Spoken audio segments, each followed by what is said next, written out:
to kick a freestyle for us real quick so I can test I your never said level? that freestyle. Kick a Hi. freestyle for us. My name is. That's it.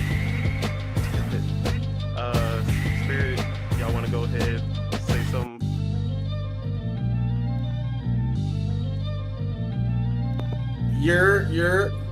I said, what's up? It's your boy Lord Mars, real quick. My brother, he away from the mic right now, but yeah, it's your boy. All right, and then Chuck, want to go ahead?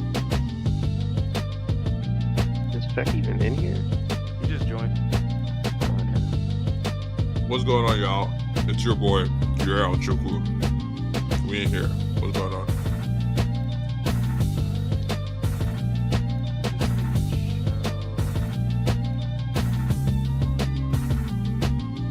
Yeah, I apologize for my cast members. They were no, it was all me. But yeah, we about to get this started. I just need to make sure that the sound quality is good. Don't want it to be extra loud like last time. I'm not gonna lie, there might be some technical difficulties because my internet over here acting janky, you feel me?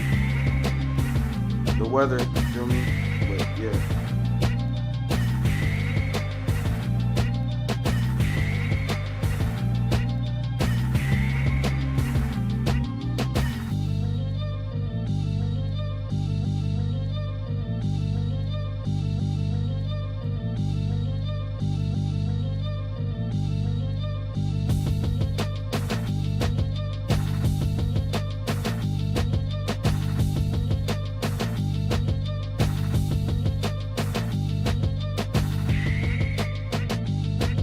Sith, if you can you tell me how the levels sound? Is it pretty even? Should I turn myself down? Should I turn the Discord up?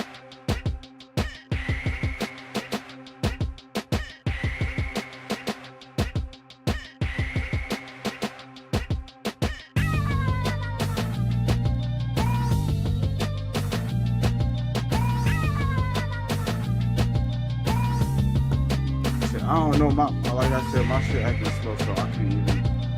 I got the stream up, but this should be every time I go to the tab, this should be acting stupid.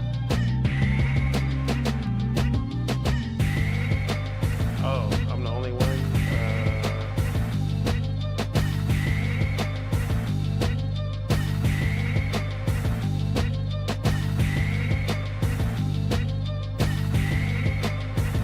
Say something, Spitter. Hello. It's a me. Pistachio.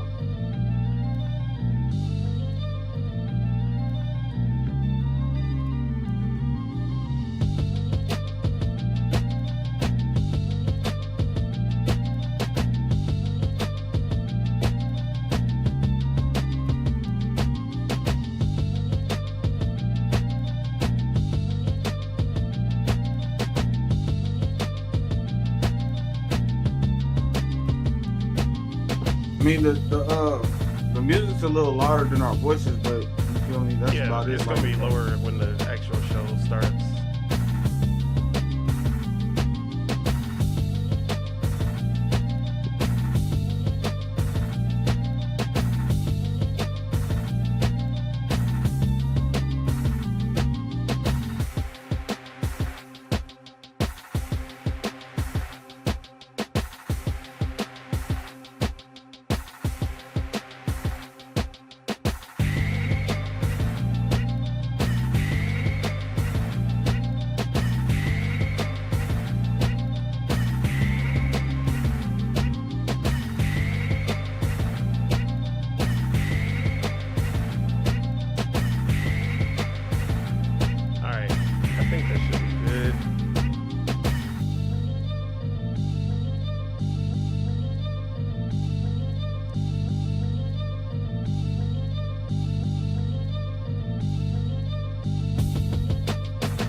All right, we're gonna be ready at 1:30.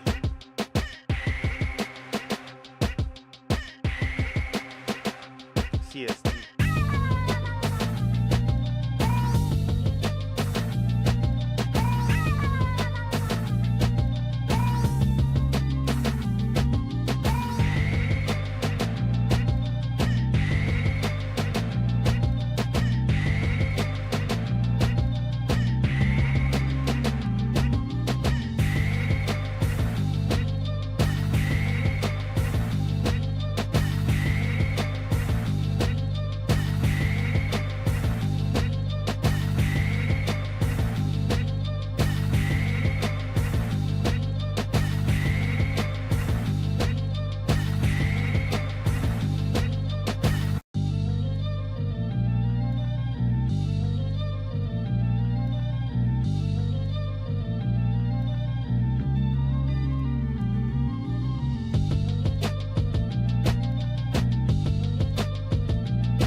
What it do, everybody?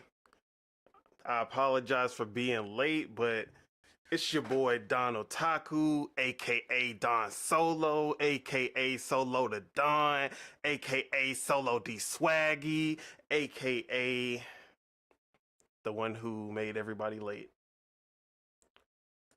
How's everybody doing today? This is episode 2 of Project Untitled Gaming Podcast. And today we're going to be talking about Xbox going multi-platform. And then also the switch up once they announced the Xbox Direct. And then we're going to have a conversation about if exclusives actually matter, the hardcore versus the casuals. So let's get started. First off, we're going to let's go ahead and introduce year-round Spitter. How you been? What you been playing? What's good? Year-round Spitter. I've been playing the same game still. Street Fighter, Halo, Call of Duty, Gears. Same old, same old.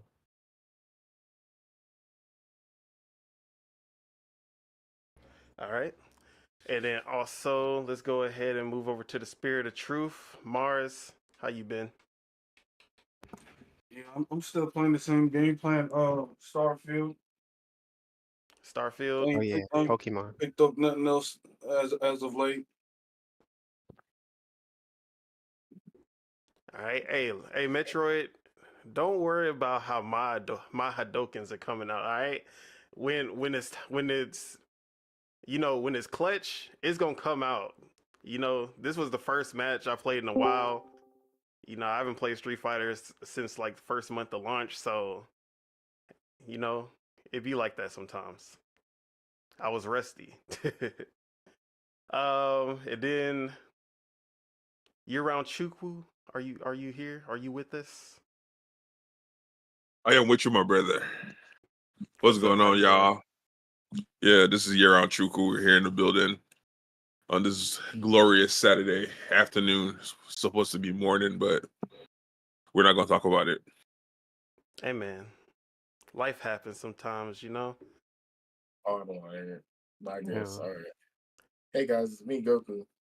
And then, What up, y'all? Doc, what's up? What you been playing? What have I been playing? I've been playing Street Fighter 3. Street Not gonna Fighter lie. 3.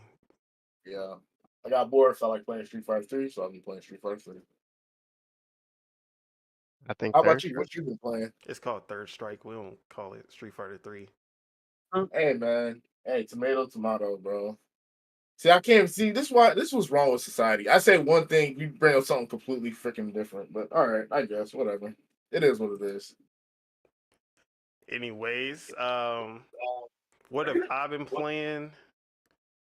I have been playing. Oh, I started up Yakuza Kiwami. My New Year's resolution is to beat all the Yakuza games, catch up so that I'm ready for Infinite Wealth. I mean, I'm not gonna be ready for Infinite Wealth, but uh, I want to play Infinite Wealth this year, so gonna catch up on all of that. Because I was fine just playing Like a Dragon because they started with the Ichiban story. I was like, oh, I don't have to play any of the past games, but now they got both of them as protagonists, so I guess I got to go back. And then I've also been playing. I played a little bit of Liza P. Probably gonna try to finish that sometime soon as well. And then I also played that Prince of Persia demo, The Lost Crown. Wait, you haven't That, finished Liza P? bro, as Liza P came out around Starfield, so there was no way. He was on, yeah, he was on Starfield. He was on Starfield while I was on Liza P. Yeah. And then I picked up other games and never finished Starfield, and he never finished Liza P. Damn. So, yeah, Liza P. That's been cool. It's easier than I think they didn't nerf it since the last time I played it. So that's probably why it's easier than what I remember. Yeah. Didn't they do the same thing with Starfield though? Or am I tripping? Starfield, no, I don't Like know they that I did know like of. little touch of life updates. Yeah, they had quality Touch of life stuff, but I wouldn't say it's easier. Now That I it was watched a the video. hard I game to watched the begin video with. the other day of a gun nut talking about the guns on Starfield. That shit was crazy. Yeah, and then Those are the Vanguard guns. That nigga was bro disappointed in the form and function of the old Earth guns, nigga. Super disappointed. hey, calm down with the ends, please. My bad. So, anyways, yeah, that's what I've been playing. All right, as far as the topics, we just gonna get right into it. Xbox going multi-platform. So there's been a few rumors. It started with Nate the Hate. He's a pretty accurate leaker when they usually talking about Nintendo, but he does some Xbox and PlayStation leaks as well. And he heard that a critically acclaimed Xbox exclusive first party game was going to be going over to competing consoles.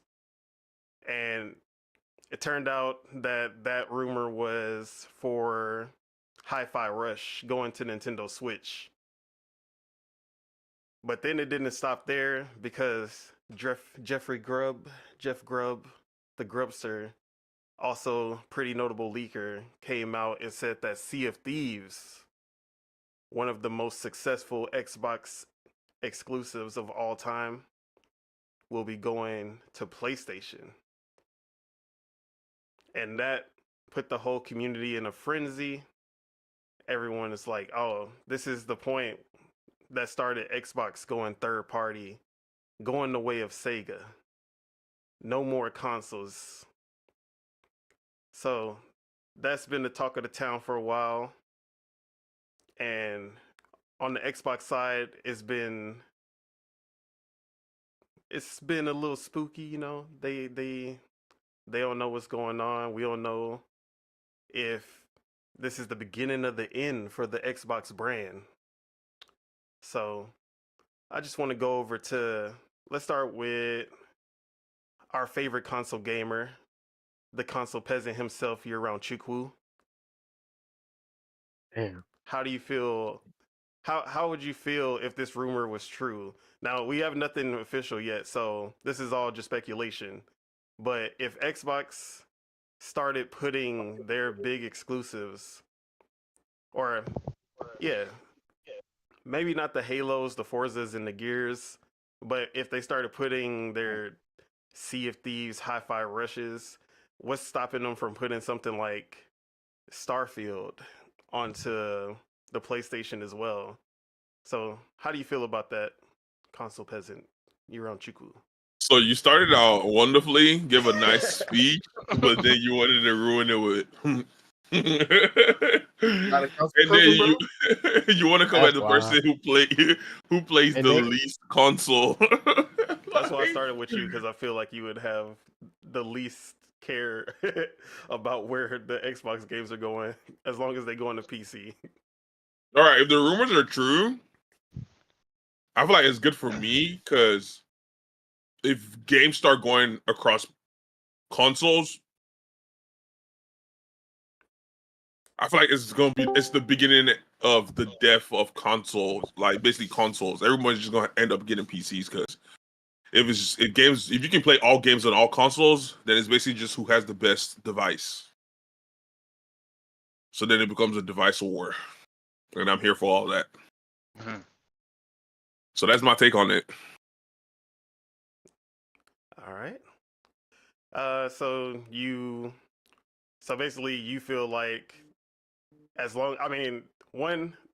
this will be more like the end of consoles in general, where if Xbox is putting their games on PlayStation and Nintendo, you feel like it's gonna end up it's just gonna speed up the process of everything just being PC gaming. That's your stance. Just basically who's gonna have the best of this device because it's already started like that, but once everyone can play, and I feel like that is a good future because, like they say, competition. A bunch of good things come from when big companies are competing. So You don't once it feel becomes like this would stifle competition? in what way? So if Xbox games are going to PlayStation, what is where is the competition in that? What makes the Xbox console appealing versus the PlayStation if all of their exclusive games can be played on their competing hardware? Yeah, that's what I'm saying. Because using exclusive games as reasons to bring customers into your realm is kind of like low hanging fruit. That's what I'm saying. So whenever it's now device versus device, that's the real competition. Because now you have to actually like figure out a way to bring the consumer into your market share, because that's why they keep feeding us the same thing and they keep getting over the consumer's head over, because they're just dangling the little fruits in front of your face telling you to come over here. If I could play Spider-Man on Xbox, just think about that. They're going to be making money selling copies. I'm just from my consumer bias, I'm not purchasing any Sony products. So why not let me play God of War and Spider-Man on Xbox or even PC? Because whenever it works out for everybody. Because once there's cross-playing of games, the PC, I guess that's my ultimate bias. The PC players win. So hey man, speed it up, speed the process up, wrap it up. But do you feel like PlayStation and Nintendo especially, do you feel like they're gonna reciprocate the same if Xbox starts putting their games on both of the other consoles? Do you think PlayStation, Nintendo will follow? The thing is, the two main players are PlayStation and Xbox. Nintendo, yeah, that's what I'm saying. Nintendo, they're no matter what, Nintendo, they're like a niche. The They're highest selling niche. console out of all three. Yeah, because that's what I'm saying. Because they have a niche pocket. Because they bring all three crowds. They bring the PlayStation crowd, they bring the Xbox crowd, and then they bring their niche crowd into the equation. Because that's what I'm saying. Like, do I really care to play Mario on the Xbox? Yes, I'm pretty sure Mario on Xbox would sell more than the actual Xbox exclusives. No, I'm not. See, that's what I'm saying. Like, that's what they have to offer. They have characters. we had this conversation last podcast. Yeah. So yeah, so that's really my take. It works out for PC. It works out for everybody because the PlayStation loyals, they're not gonna buy an Xbox. They're gonna buy a PlayStation. So having them play Sea of Thieves, it helps everyone. They get to join the community. It grows the community. Like I said, you can't. Basically, it's like they're the both companies. They're basically branding their consumer and treating them like chattel. And So, can I say I do something? feel you when you do say that Sea of Thieves, especially since it is a live service game, the more people playing it, the better, and also the more money that they'll be making. It works out for everybody. It really does. I'll Like leave it at that right now. the way everything is structured right now is old school, old. You know what I'm saying? Money mentality that we have to upgrade to the future. Like, so you feel like Xbox is moving towards the future, and you feel like the old model is antiquated? perfectly put. Exactly what I'm trying to say. Okay. Get with the times. All right, and I didn't introduce because I did not realize he was in here, but we have Cap King Casso of Snow Gang Streaming in the building. How you doing, Casso? Yeah, I'm doing good. Appreciate the warm welcome as usual. We already know how it is. And before we get back to the discussion, what have you been playing? Tell the fine folks. Oh yeah.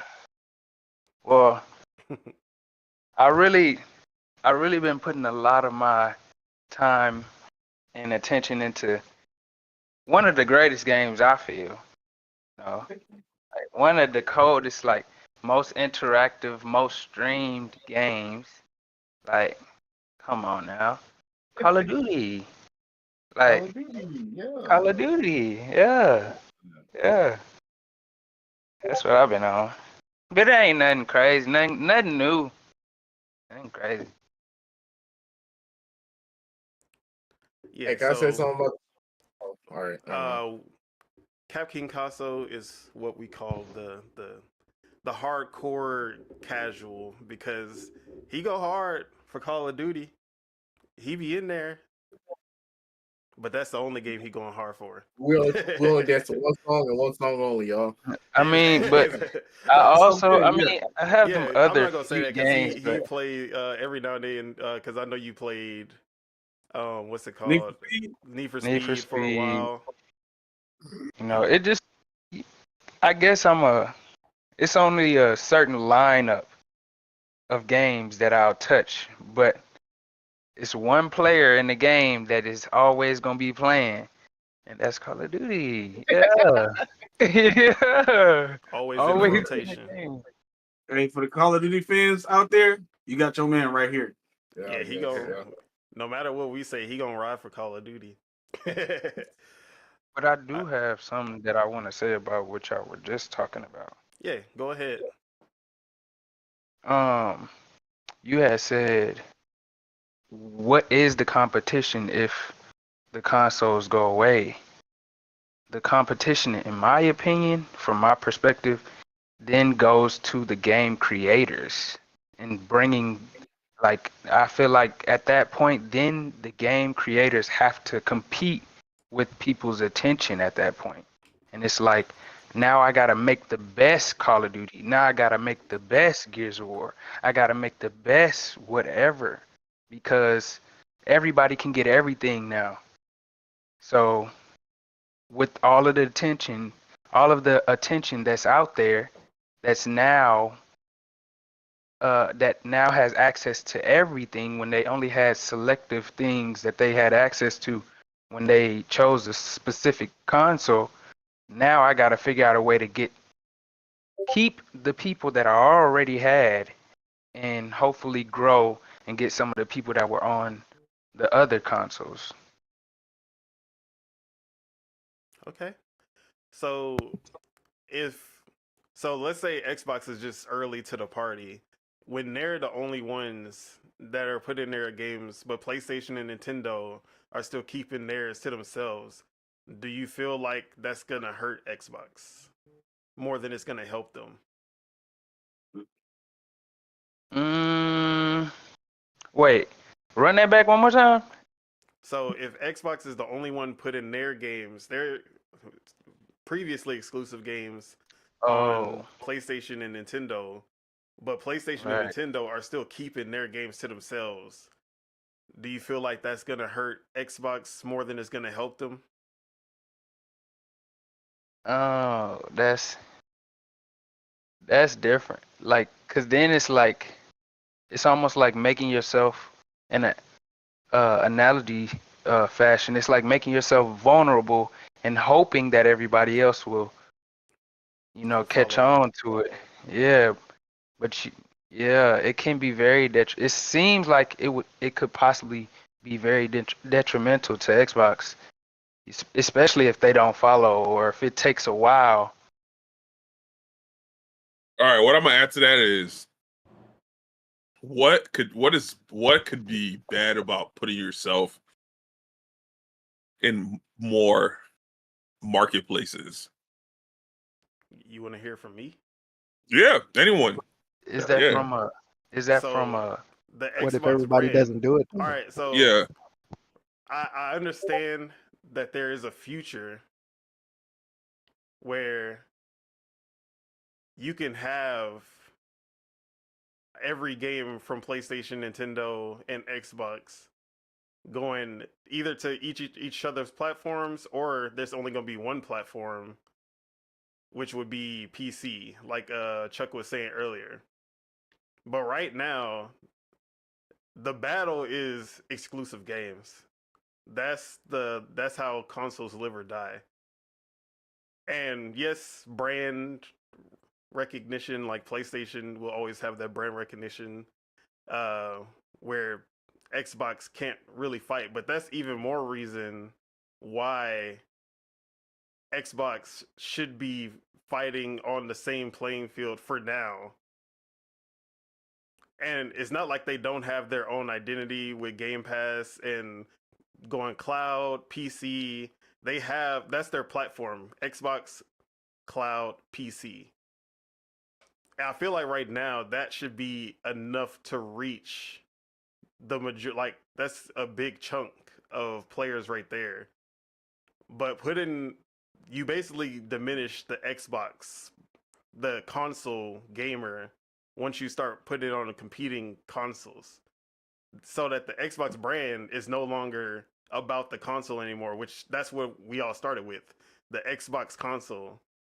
So you're basically putting PC and cloud as above the console, and then now you're basically diminishing what that Xbox brand started as, and But diminishing what that means. but that goes back to what I was saying earlier, where I feel like the trajectory of everything is PCs. You might want to, because a console is basically a PC. So it's like yeah, like a the selective PC. exactly. So the future, like exactly like a jail locked or Yeah. region locked PC. So They don't do the region locks anymore. my I feel point, like I feel like it's a good idea. I ain't tripping on Xbox doing it, honestly. yeah, like Because it's not gonna there's hurt them more because I feel exposure like for their game. In Japan, everybody in Japan got PlayStation, so why not just expand? Like if they're gonna fuck with the games, like if they like the Xbox games on PlayStation, hey, that's a better chance of them converting them to Xbox. If they But do I don't know. they have to do a global marketing strategy. but what my question is, okay, like, all right, I'm Xbox. I Mm-hmm. usually only give certain stuff to the Xbox people, and I really don't rock with the PlayStation people and the Nintendo people, all of that. But now I'm giving my products to everybody. But what are they like? Up, how can they appreciate that? in favor of Xbox if it's on their console. That's what I'm saying. Everyone is still thinking about it. That's what I'm saying. Like you know, guys are still looking at it from yeah. the antiquated point Right, of view and I'm about trying not looking to. at it I'm from trying. a console. I feel like Xbox. Look at what every time what is it? Randy comes in here and he's praising. What is the head of Xbox right now? Okay. Phil Hold on. Dominus Wait, hold Maximus up. Aurelius Spencer. Exactly. You're always coming in here praising him. And what do you always come in here praising him about? Oh, Xbox just acquired this this game dev company, or basically, yeah, that's basically what they're doing. They're going around just buying everybody up because basically the future is it's going to be about game dev, now about consoles. It's going to be That's what I was going to wars, say. It's going to be the publisher war. That's what I was going to say. I'm not going to lie. Look. I started thinking about it like this. Okay, Xbox is going to take themselves off of the Xbox and start putting themselves on games. Okay. And then it's like, okay, it's not going to be selective to a system. It's going to be everybody going to have the PC and it's available to them. But that's how they going to be making their money and all of that. So then it makes sense. It's like a strategy. It only makes sense if they strategize to kill all the consoles, including theirs, like super self-destruction, so that they could it could become the publisher wars and stuff like that. That's the only way that would happen. Honestly, I feel like it's been the publisher wars. We just haven't been paying attention that much. That's possible. That's just me. You know what I'm saying? Cause I know they're putting games out for PlayStation, right? Or they're rumoring to do so, but it's not like they're gonna put straight up Halo on there, or they'll pull up straight up Fortnite, because those are the flagships. You know what I'm saying? But all that little itty bitty stupid shit, I don't really care about. And besides, at some point, I ain't gonna lie, PlayStation people only play like 5 different games. They only play Call of Duty and 2K and maybe Madden, whatever the hell. Like, bro, at some point we're gonna play Halo. PlayStation people, Last of Us, God of War. They go. At some point, all that's going to be on all platforms. I feel like the only thing PC, if anything, not PC. You're going to be able to play Halo on PlayStation at some point. The only thing I feel like is whenever they're still going to have exclusive, air quotation exclusive games, you're just going to be you're going to be able to play it on that platform first for a minute, and then before it gets put on all platforms. See, I feel like Halo will never be on PlayStation. Yeah, I don't think Halo so. should never be on PlayStation. Halo and Gears, we gonna see. I don't think so. We gonna see. Because they're gonna have to do the same. They're gonna have to put their games on Xbox too. No, it's gonna happen. It's gonna happen. If that happened, then that's different. But if they just do that and they don't get nothing in return, it's kind of dumb. All right, hold on. I just want to because Ace been waiting because I saw that he wanted me to tag him in. But we also have a big pod today. This is the full family right here. We have our brother year-round Ace in the building. Ace, what's up? What's good, y'all? What up, man? All right, before we get back to the discussion, just want to ask what you've been playing. Right now, really, like everybody else, I've been playing Call of Duty. But lately, I've been playing a lot of Yakuza, The Man Who Erased His Name, and also just got done playing like 3-4 hours of Super Mega Baseball, which I'm attached to now. Oh yeah, the one Super Mega Baseball 4 just went into Game Pass. Hey man, I played a little. It makes me want to play Wii Sports. I'm not gonna lie. Like Wii Sports baseball was different. Yeah, because yo, sorry, me couldn't do anything. Hey man, hey, that's RNG, bro. Don't blame it on RNG. Don't blame it on me. I was dropping passes. So yeah, so back to discussion. So I want to go down the list and just ask, how is this do you feel like it's more of a good thing or a bad thing? Let's say in the long run, do you feel like it's going to be more of a good thing or a bad thing? Casso, how do you feel? And you're talking about like the multi-platform Xbox putting games on PlayStation and Nintendo. I think it's gonna be fire. Like I was saying, I feel like it's gonna cause the game developers to make better games because it's for everybody. So, I think it's going to be a good thing. It's just going to be something that is going to take a process for people to shift their perspectives to and to understand what's going on. Yes, something like because remember we went through the same thing when Xbox said that they're gonna put all their games on PC day one, and back then that was unheard of. Everyone said, "Well, now what's the reason for getting an Xbox? Because I can just get a PC instead." But we see that people are still buying the consoles. Maybe not as much as PlayStation and Nintendo, but that still ended up working out for them. Now we have numbers for like Starfield, where they made 235 million off of Steam PC, not even off their own Xbox store, off of Steam alone, and that would have been enough to cover the cost of the game just by putting their game on PC. So we do have some precedent where people were kind of reluctant to the idea at first, and now we see that now PlayStation is even on their, they started to put their games on PC because what Jim Ryan, the ex CEO of PlayStation, said is that the PlayStation gamers are not enough. Damn, yeah. So Spider-Man there on is- PC? Hey. Yeah, so there is a precedent to it. Call of Duty is going to be, hey, But as long as I got the gotta ask system you with something. Call Oh, of yeah, Duty so on it. we can go Call ahead of to Duty gonna Doc. be on every system.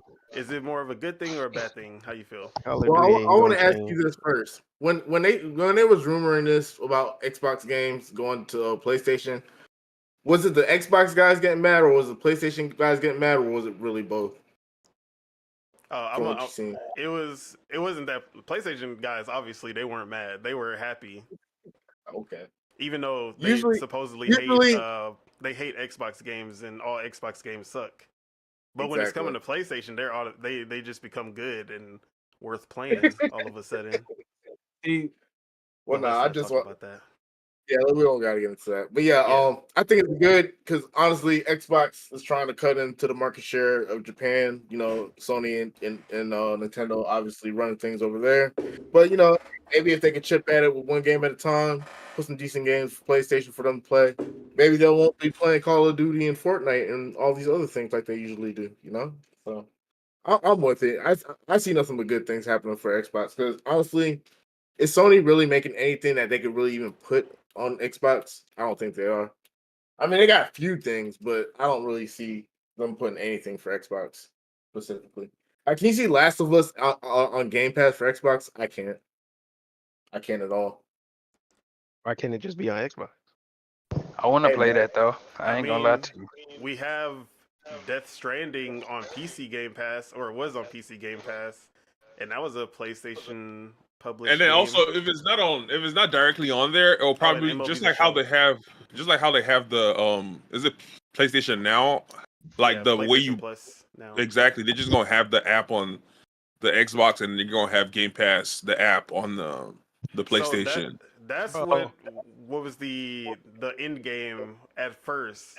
We always heard that Phil Spencer wanted to put Game Pass, like just the app, on PlayStation and Nintendo, but they like Nintendo and PlayStation wouldn't give them approval because once they get the store, the Xbox Game Pass app on there, that diminishes PlayStation and Nintendo's own store because they'll be going and giving their, I guess it'll be 70% to Xbox instead of giving the 70% to PlayStation and Nintendo.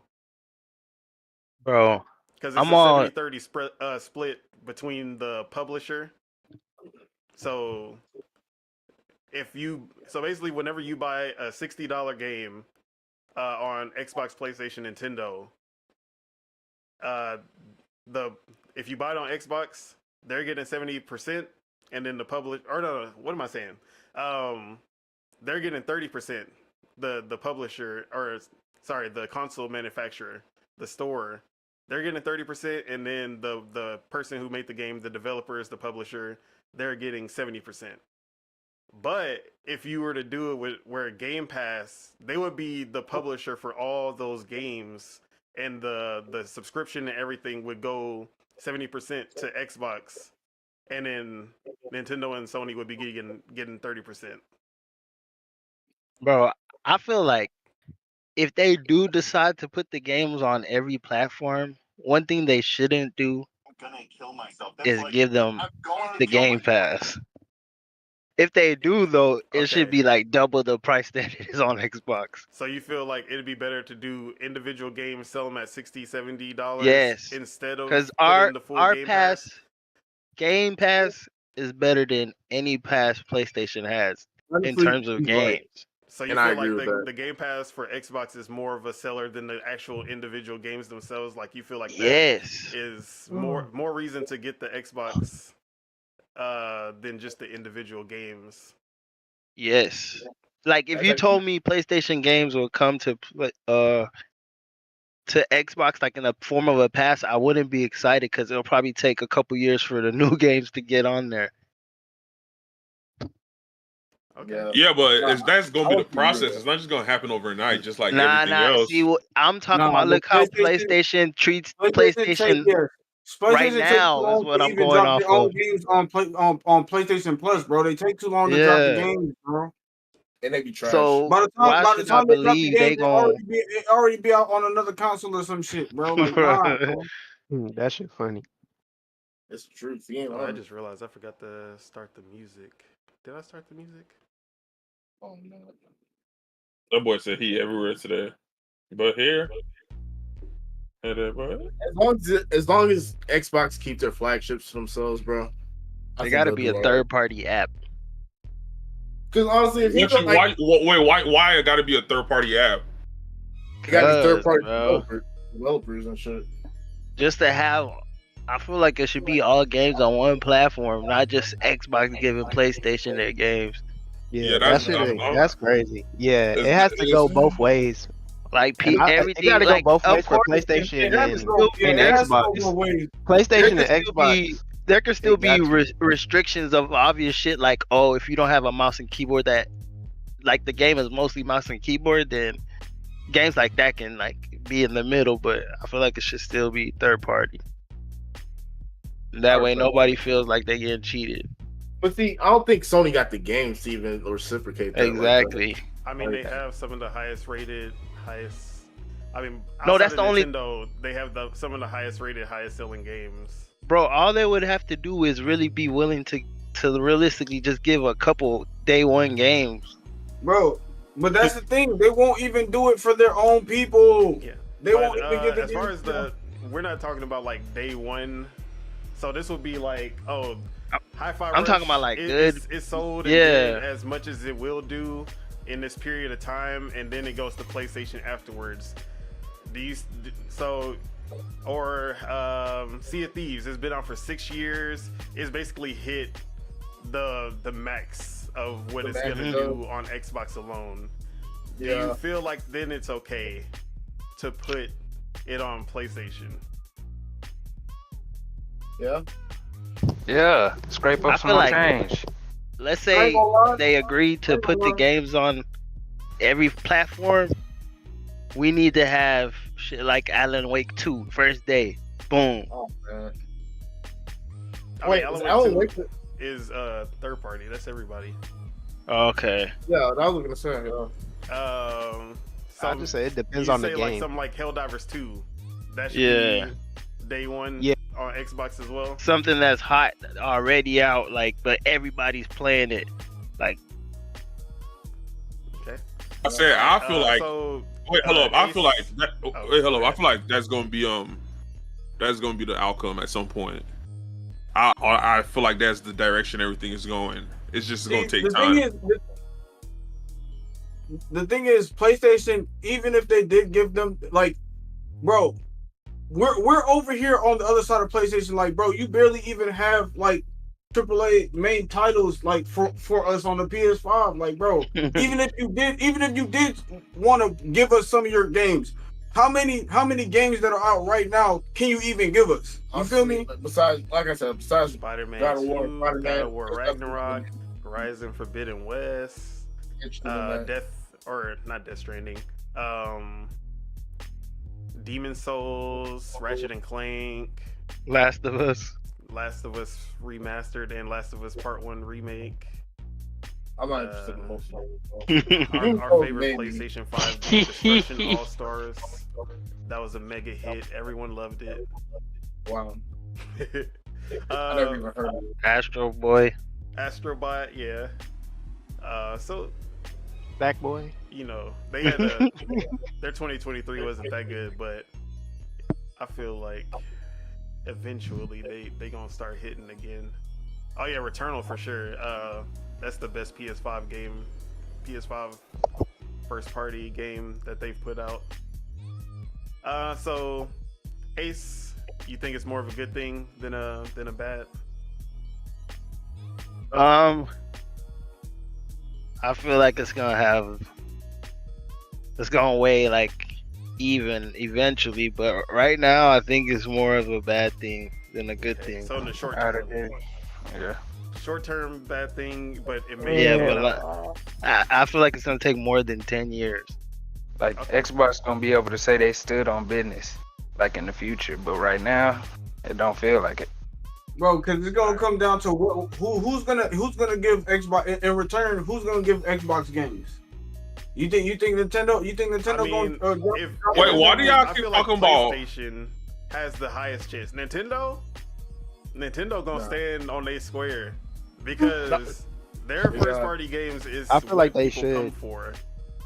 I feel like like if Nintendo Nintendo should was, just keep I feel doing like their if thing. Nintendo was to, they'd probably play it safe and drop like Now, a Pokemon for like all. You feel like, bro? nah, Like, they not giving up that. Not bro, Pokemon. what? Now, You I get would say something everybody like, to okay, play Pokemon on all consoles. What?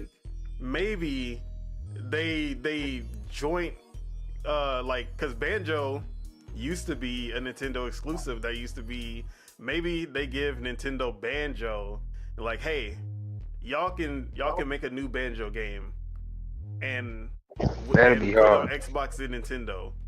That'd be hard.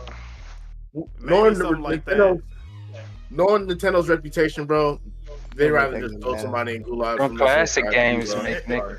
they'll Nintendo's not with the extra shit. I'm sorry. Nintendo will put you in the slave mines for the rest of your life if they them Alright, throwback Mario, games. Mario Kart, Feet. hey.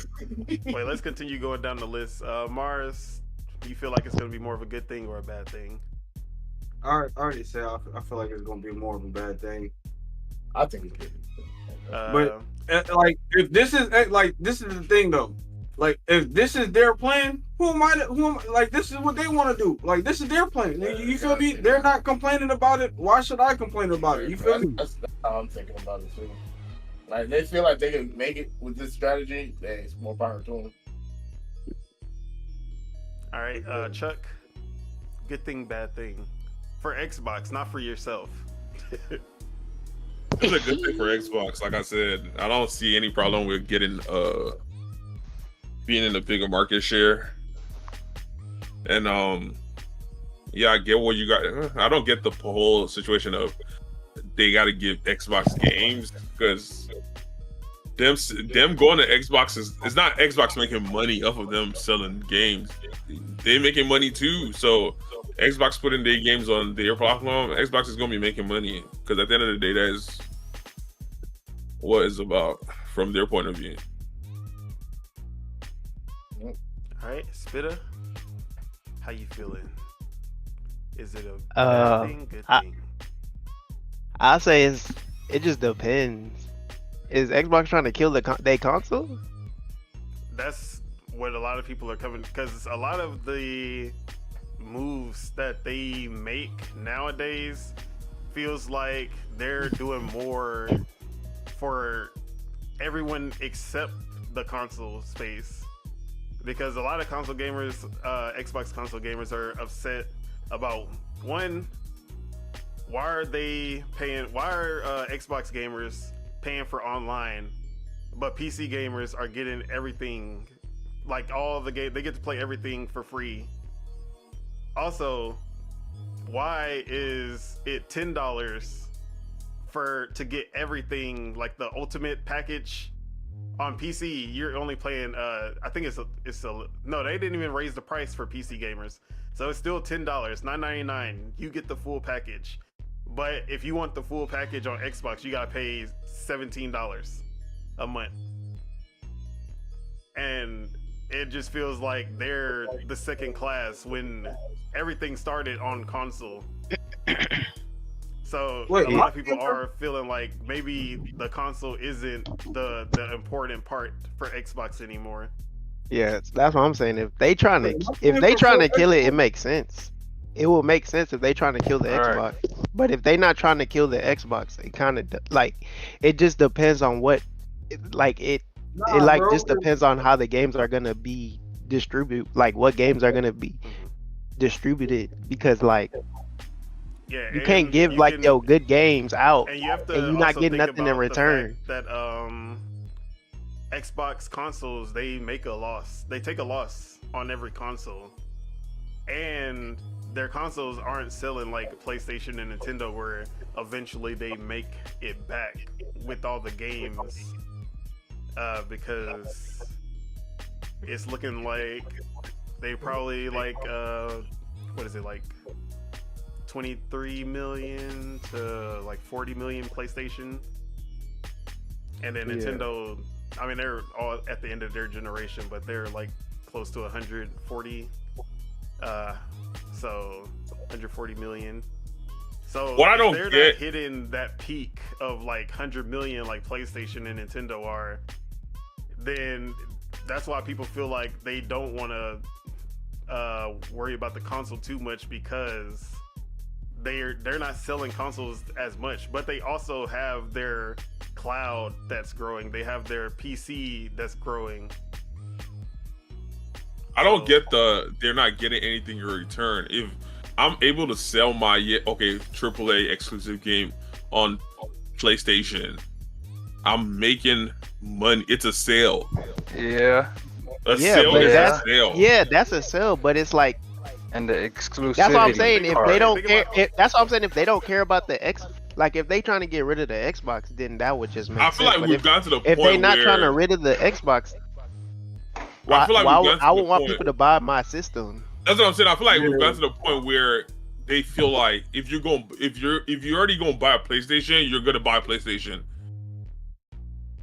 That whole point of like, oh, changing a PlayStation person's mindset to get in the, I feel like we're done with that already. Like they've been out for so long, you already know what you're gonna get, because everybody that was gonna get a PlayStation 5 was gonna get a PlayStation 5. There was no change in their mind. It was gonna happen. Everybody that was gonna get an Xbox was gonna get an Xbox. It's not changing it. A sale is a sale. At the end And of the I day. mean, at the start of a generation, well, there was actually a quote from Phil Spencer, when they were probably in one of the worst positions at the time after Redfall dropped and everything, and he was talking about how they lost the worst generation to lose with the Xbox One, PS4 generation, because that's the first generation where every single game, your library, everything you bought on the PS4 is moving to the PS5. So it's not like you're losing, like if you switch now, you're gonna be losing your entire library. So most people who had PS4s and had all those games, they're not switching to Xbox because You they're right about that. carrying all their games with them. When it was Xbox 360 versus PS3 and Xbox was winning, what happened with the Xbox One? Like everyone hated the Xbox One's launch. Everyone moved to PS4, and they were able to do that because none of the PS3 games were going with them, or none of the 360 games were moving with them, so it didn't matter. So that was the issue. So when it made sense him saying now people are locked into the ecosystem. That was the beginning of the ecosystem where you are probably not gonna switch. Like you're not gonna not get a PlayStation. You might pick up an Xbox on the side, but the majority of gamers who were buying consoles are not gonna pick up two consoles. And if they do pick up two consoles, which one are they gonna get? The Xbox that plays 99% of the games or a Nintendo Switch where it actually has something unique going for it. And usually that is how it goes. The Nintendo Switch is that secondary console to play all the Nintendo games. That's why I feel like they should keep they could keep what you call, because it just makes sense. Yeah. Maybe they could add a game or two, but I feel like they should keep all they stuff. Okay. Well, I'll let y'all talk long enough, but I'm gonna have to go. So me, this is a bad. Like, I understand the business behind it, and I understand what the possibilities of what they could get in return for doing this can be. But at the same time, one, it just feels short-sighted. Because yes, right now it's just Sea of Thieves 6-year-old game and Hi-Fi Rush. It was a critically it reviewed well, and everyone who plays it loves it, but at the same time it didn't, it's not doing Spider-Man numbers and shit like that. It's not doing the Starfield numbers. It didn't do as much. So yeah, after 1 year, get the return, especially since Hi-Fi Rush seems more suited for the Nintendo audience rather than the Xbox audience in the first place. So yeah, right now, yeah, it makes sense to go with that. But that's just like a slippery slope of what happens when it's let's see, like Avowed, a big RPG that a lot of people actually bought their Xboxes for, here in Obsidian, making a Skyrim style open world RPG, or not open world, but hub world based RPG, AAA. What happens when it's Avowed, when it's Hellblade, the games that people were actually buying Xboxes for, when they start going to PlayStation, and then PlayStation people are like, oh, well, now I don't have any reason to get the Xbox. I can just get, eventually those games. Now is going to be the precedent where even if it's only those two games, people will always have in the back of their mind every time a new Xbox game gets announced, oh, well, eventually this game is going to come to PlayStation, so I might as well just wait. There's no point in me getting the console because it's going to come there anyway. And in the short term, if they're buying the games, yes, that's going to help Xbox make money on the games. They're going to get all that back. But what about how much money they make off of Fortnite and Call of Duty is already going to be everywhere. But the consoles, they make money off of every microtransaction for Fortnite. Every microtransaction on, let's say, Apex Legends. All the microtransactions on Roblox. They get in 30% for all of that. And without a console, they're not getting any of it. If no one's buying the consoles, no one's playing Roblox on their console anymore. They're all on PlayStation and Nintendo. They are losing their cut of that, which is making way more money outside of Call of Duty that they just bought. They're gonna be losing way more money on that. Wait, what happened about Call of Duty? Wait, what happened about Call of Duty? Xbox owns Call of Duty now. Yeah. Okay. Go ahead. I just yeah, go ahead. But that's just like, yeah, they're gonna sell games. They get their 70%. That's still not gonna match how much Fortnite they're getting with the 30% of microtransactions on that. So if the next generation of Xbox comes out, the new console, and everyone's like, oh, well, there's no point of me getting. But you're proving my point. You just named. You named the game that they don't own, but then you also named the game that they own. Xbox now owns Call of Duty. Yep. So whenever people on PlayStation do microtransactions on Call of Duty, PlayStation gets their cut, and Xbox also gets their cut. Yeah. Everybody PlayStation wins. gets 30%, Xbox gets 70%. Everybody wins. That can be for all games on vice versa platforms. Then you name But games that that's if everyone is doing. But you name. But that's gonna be the has to be the final outcome. Like they're going to sit and they're going to chop up the pie. That's going to happen. But then you also name games that both parties don't own, like and Fortnite. They still make a ton of And money my off of that. point, so like it's already happening right now. There are games that are on both platforms, and everybody's eating. There are games that are going to be on each one platform that the other platform owns, and it's already happening right now. It's just not But they're on gonna an lose their even cut playing field. of the What cut? robots of the Fortnite. If the next Xbox console does Wii U numbers, 13 million in the whole generation. Okay. That's a ton of money that they're gonna be losing because Okay, everyone went to PlayStation and Nintendo instead.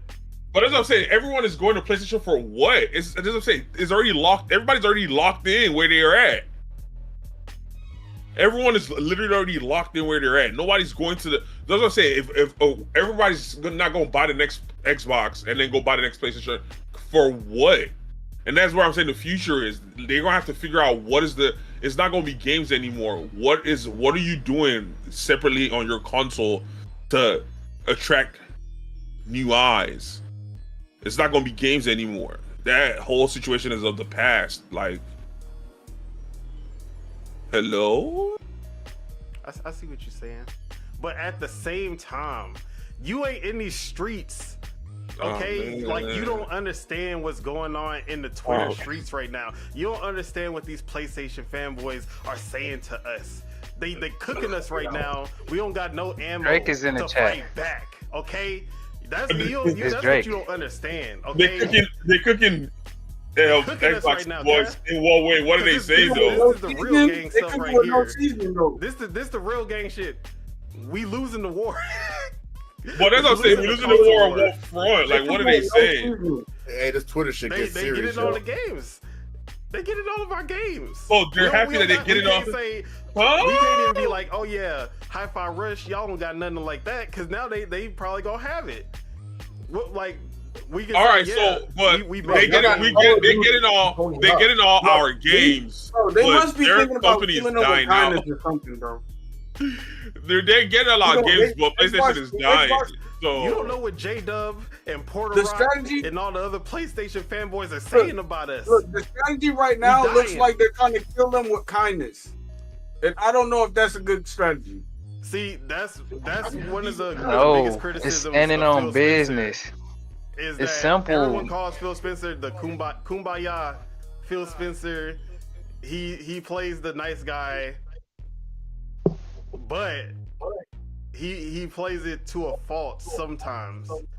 Now, like I said, this is still a rumor. We don't know if this is actually true, if this is actually happening, because it was more like the rumor was that this was the consideration, but we don't know if that consideration is actually taking effect. Because See, when you that's look at it, Xbox, there was already ports of PS5 ports of Hi-Fi Rush and Redfall and Starfield being worked on before Xbox bought Bethesda. And what did they do? And Indiana Jones. And what did they do? They said cancel that.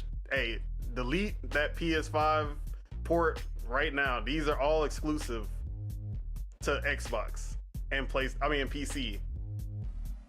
All right, hot So take. if they're Oh. like, if they went out of their way, even renegotiating with Disney, because like obviously Indiana Jones is a Disney property, so they had to go and negotiate with Disney to make sure that it was okay to make it an Xbox exclusive instead of a multi-platform, which is what the deal was signed.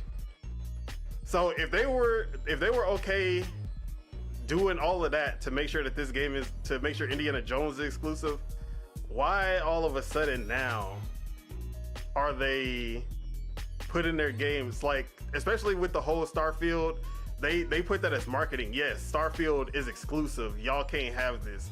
Y'all have to go to Xbox, PC, Game Pass to get this. One of the biggest games of the generation. So now it's like, why would they? Wait, hold on. Just wait. These are still rumors, right? Yes, it's nothing is actually happening. Okay.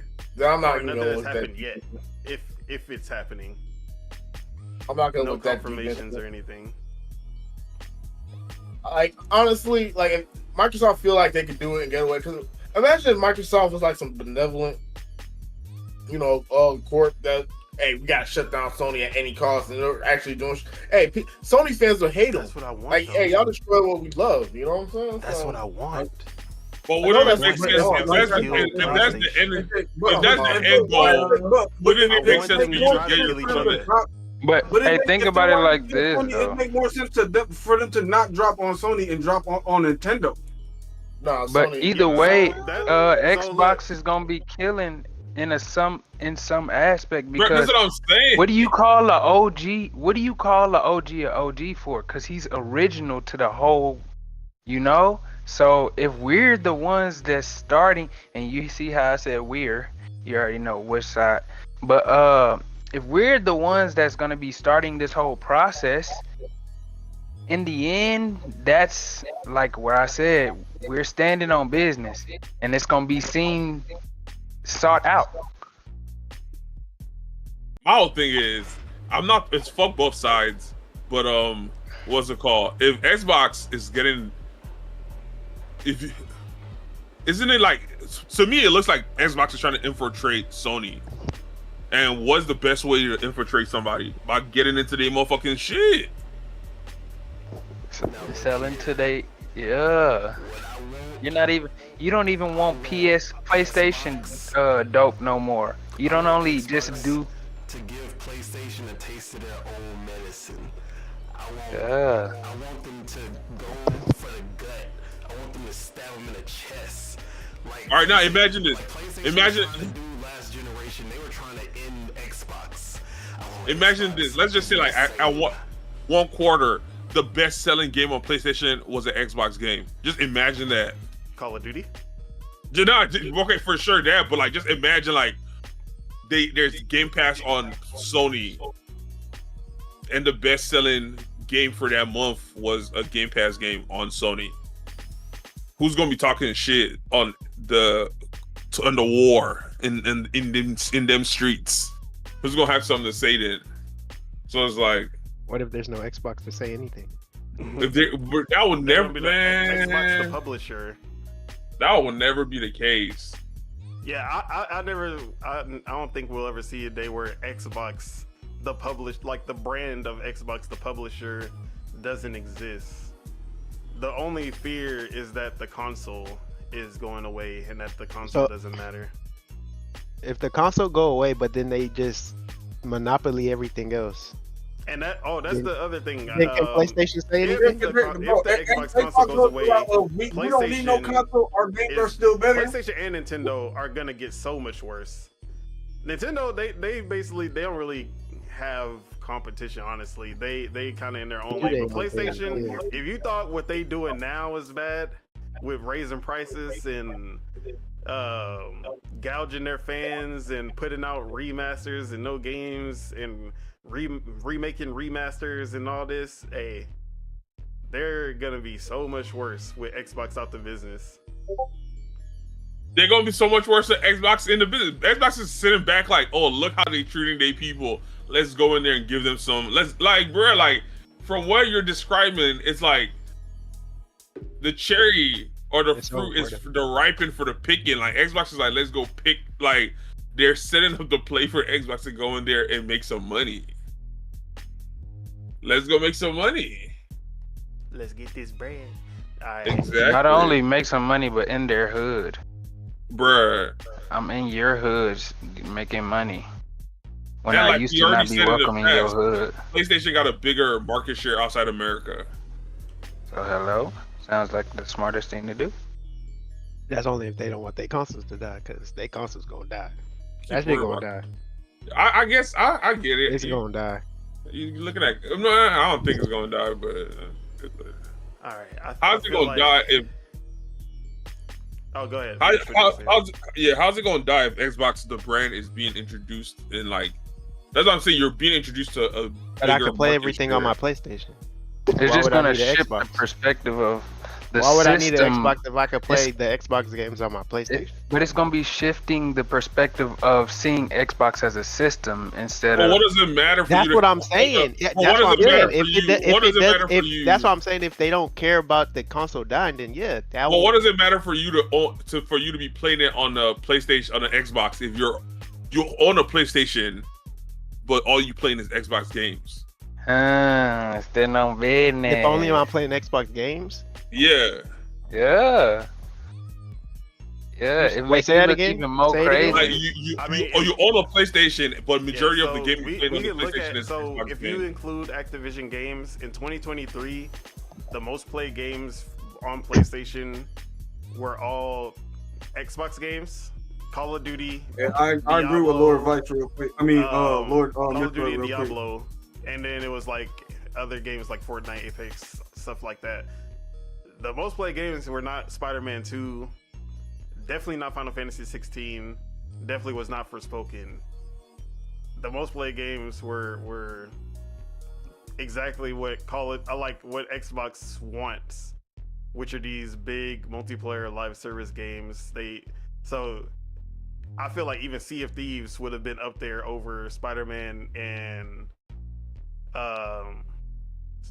like if a Spider-Man and Sea of Thieves dropped at the same time on the PlayStation, I feel like Sea of Thieves would actually end up outlasting Spider-Man. So yeah, I feel like we've said enough on this. Wait, hold on. Can we address the chat one time? Yeah, what's up with the chat? All right, so someone in the chat said that consoles are still relevant, and I'm trying to figure out like, all right, consoles, the device are still relevant, but the console war, what is the relevancy between PlayStation versus Xbox? Like, what is the devices itself to play that? I get that is relevant, but the war between brands, what is the relevancy between that? Money. Is my question. The whole point of Like- a console is to lock you into the ecosystem.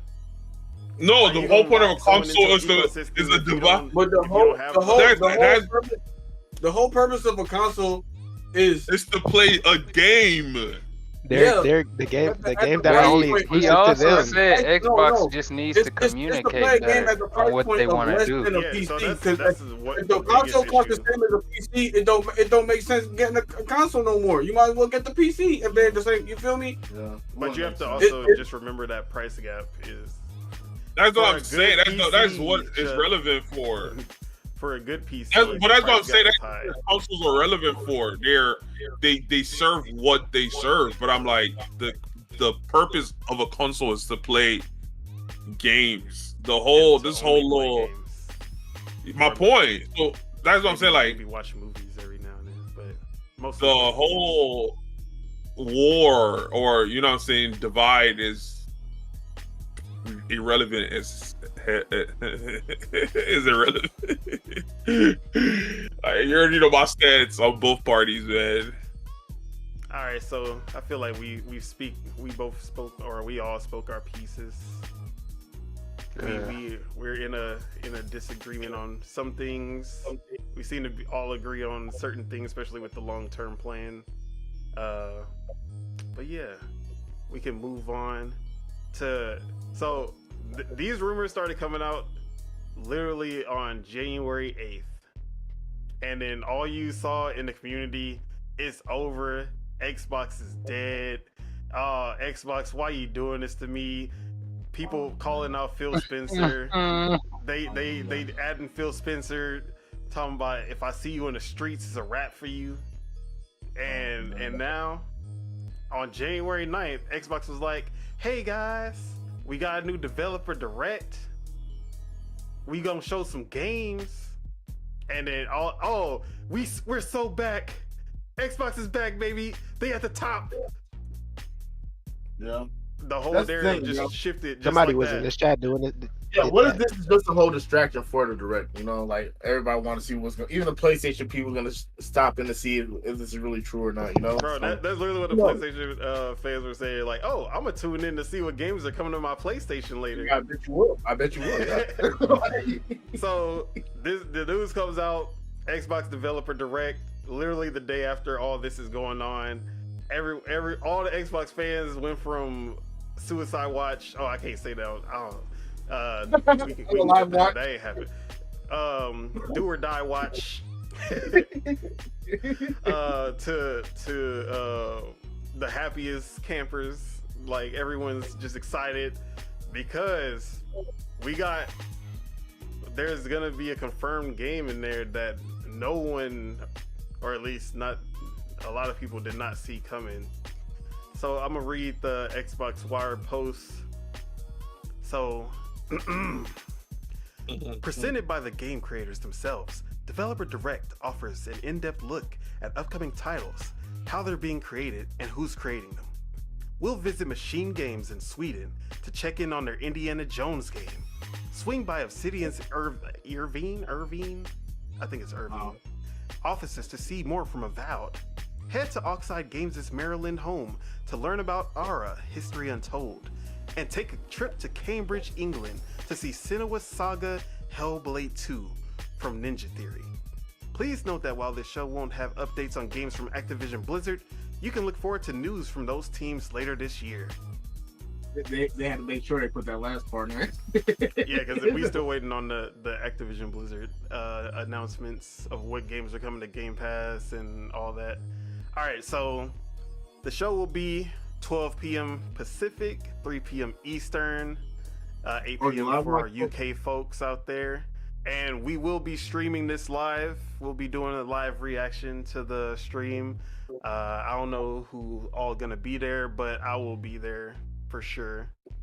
So yeah, I'll be there. We gonna be there 2 p.m. Is that 2 p.m.? Yeah, 2 p.m.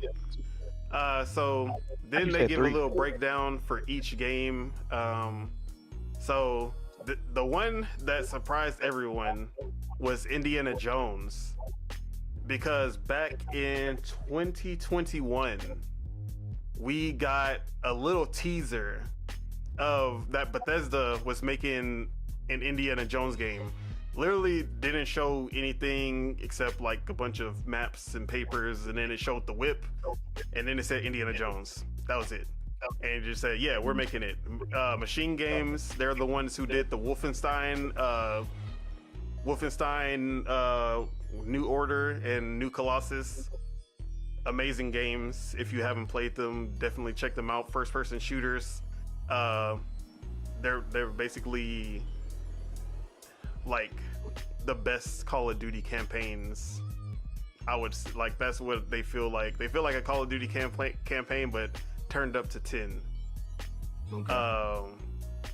So they make amazing games, and everyone was looking forward to Wolfenstein 3, which would probably end that trilogy, because New Colossus kind of left off on a, not really a cliffhanger, but it felt like there was more. But then they announced that they're doing the Indiana Jones game, and that kind of just changed what everyone thought. But ever since then, we have not seen a single lick of like gameplay, CGI trailer, anything. We've seen nothing. And then during the Xbox Activision Blizzard trial, we did see the documents, or like the emails and everything from Xbox, showing that they went to Disney and made the game exclusive, and they had to testify on why they made the game exclusive and everything. That's another story, but we have not seen anything for this game. A lot of people thought this was going to be like 2025, but it's looking like this is actually going to end up being this year, and we're going to see it for the first time at this Developer Direct. So it says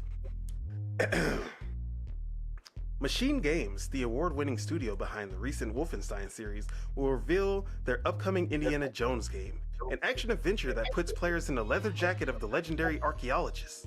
Developer Direct will showcase more than 10 minutes of game and developer insights, including details about the game's setting and story, how fans will actually play as Indy, additional details from his next globe-trotting adventure, and the premiere of the first gameplay trailer.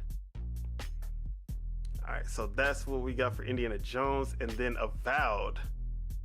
The team at Obsidian will share the first deep dive into gameplay experience fans can expect in Avowed, their upcoming fantasy action RPG set in the fantastical, vibrant living lands.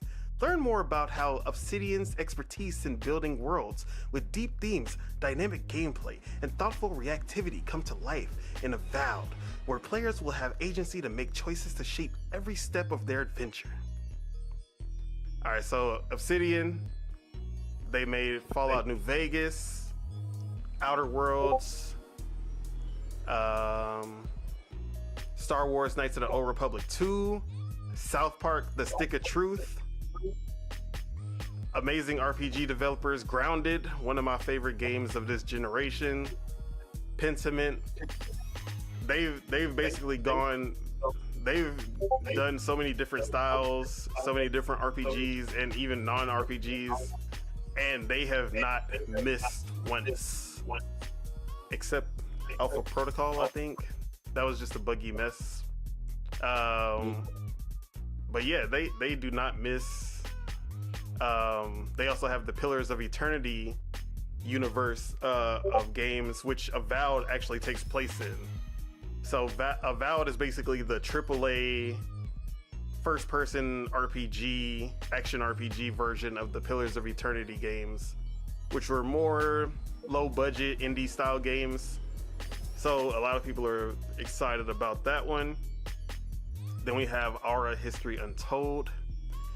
Hear from the leads at Outside Games, a studio founded by veterans of the strategy genre and the creators behind classic strategy titles including Civilization V, as they unveil exclusive new gameplay and share more details about the inspiration, key features, and road ahead for their upcoming historical grand strategy game. So Aura History Untold leads of the studio worked on Civilization V along with other strategy and RTS games. I know not everyone is into that, but Civilization is one of my favorite franchises. I got hooked on it when around Civ 4 and Civ 5. Every time I get on Civ, it just ends up like consuming me, so I cannot wait for this game. And then last but not least, Senua's Saga Hellblade 2. Ninja Theory take us behind the scenes at their studio in Cambridge to give us some insight on how they are crafting Senua's Saga Hellblade 2. The team will speak to the ambition and meticulous care involved in creating Senua's journey of survival.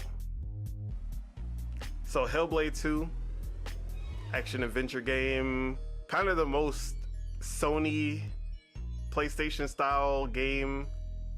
A lot of cinematics, probably the best graphics we've seen in a game so far.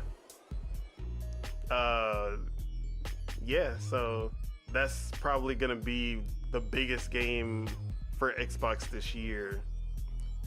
And then shortly after the Developer Direct, ZeniMax Online Studios will host the Elder Scrolls Online 2024 global reveal for the new, I'm guessing for the next expansion for Elder Scrolls Online.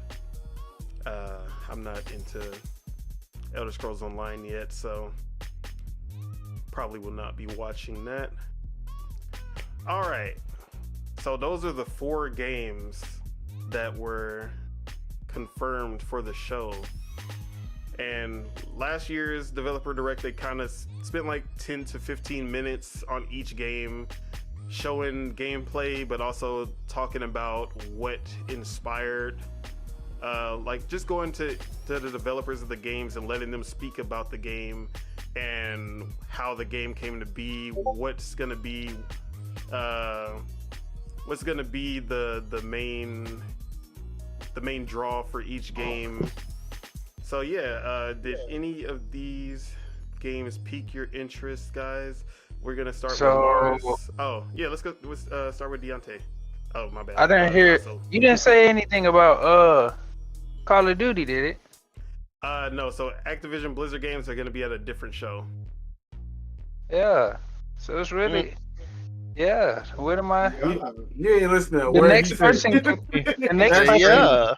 The next person That's crazy. can go ahead. He said Blizzard wasn't gonna be a part of. And you ain't listened to a word he said. That's crazy. No, because he had to say Call of Duty. When he said Call of Duty, then I would have been You listening. didn't hear him say Activision Blizzard earlier? Bro, you know it's not Activision Well, Blizzard. he only it's know Call Call of of Duty. It's Duty. just Call of Yeah, Duty. he don't Call know of Duty. Activision. To Deontay, it's just Call of Duty. It's not You worried about the Activision wrong Blizzard things. makes Call of Duty. Yeah.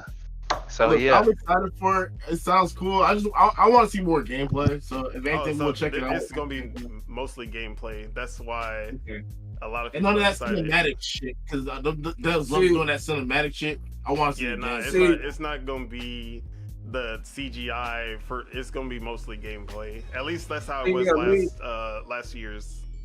I'm only hyped for Avowed.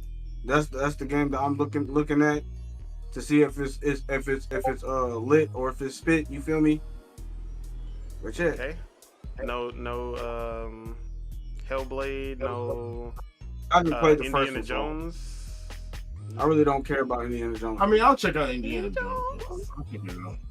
And it's from the same dudes that made Wolfenstein, then it sounds like it might have some hope to it, you know. So I need to pick up Wolfenstein. I ain't gonna lie. yeah.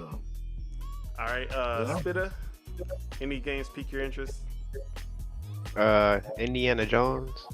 They all kind of. I want to see what they look like. You have to Pretty clarify. much. I have to clarify. All of these games are going to be in Game Pass. I want to. So- I just want to see what they look like. I'm not gonna say I'm not interested, because I am, but it's not like that serious to me. Respectfully. All right. Ace, are you still in the chat? Yeah. Any of these pique your interest? I am down for everything. I haven't like tuned in to any Indiana Jones games, but I could give it a try. I won't lie. All right. Who else we got? I don't know if Chuck is back. He was AB. I was about to say ABK. AFK. Yo. All right. So I guess I'll talk about my hype. So definitely Avowed. Like I said before, Obsidian never misses. Even when it feels like it should be like Grounded didn't seem like something Obsidian would normally make.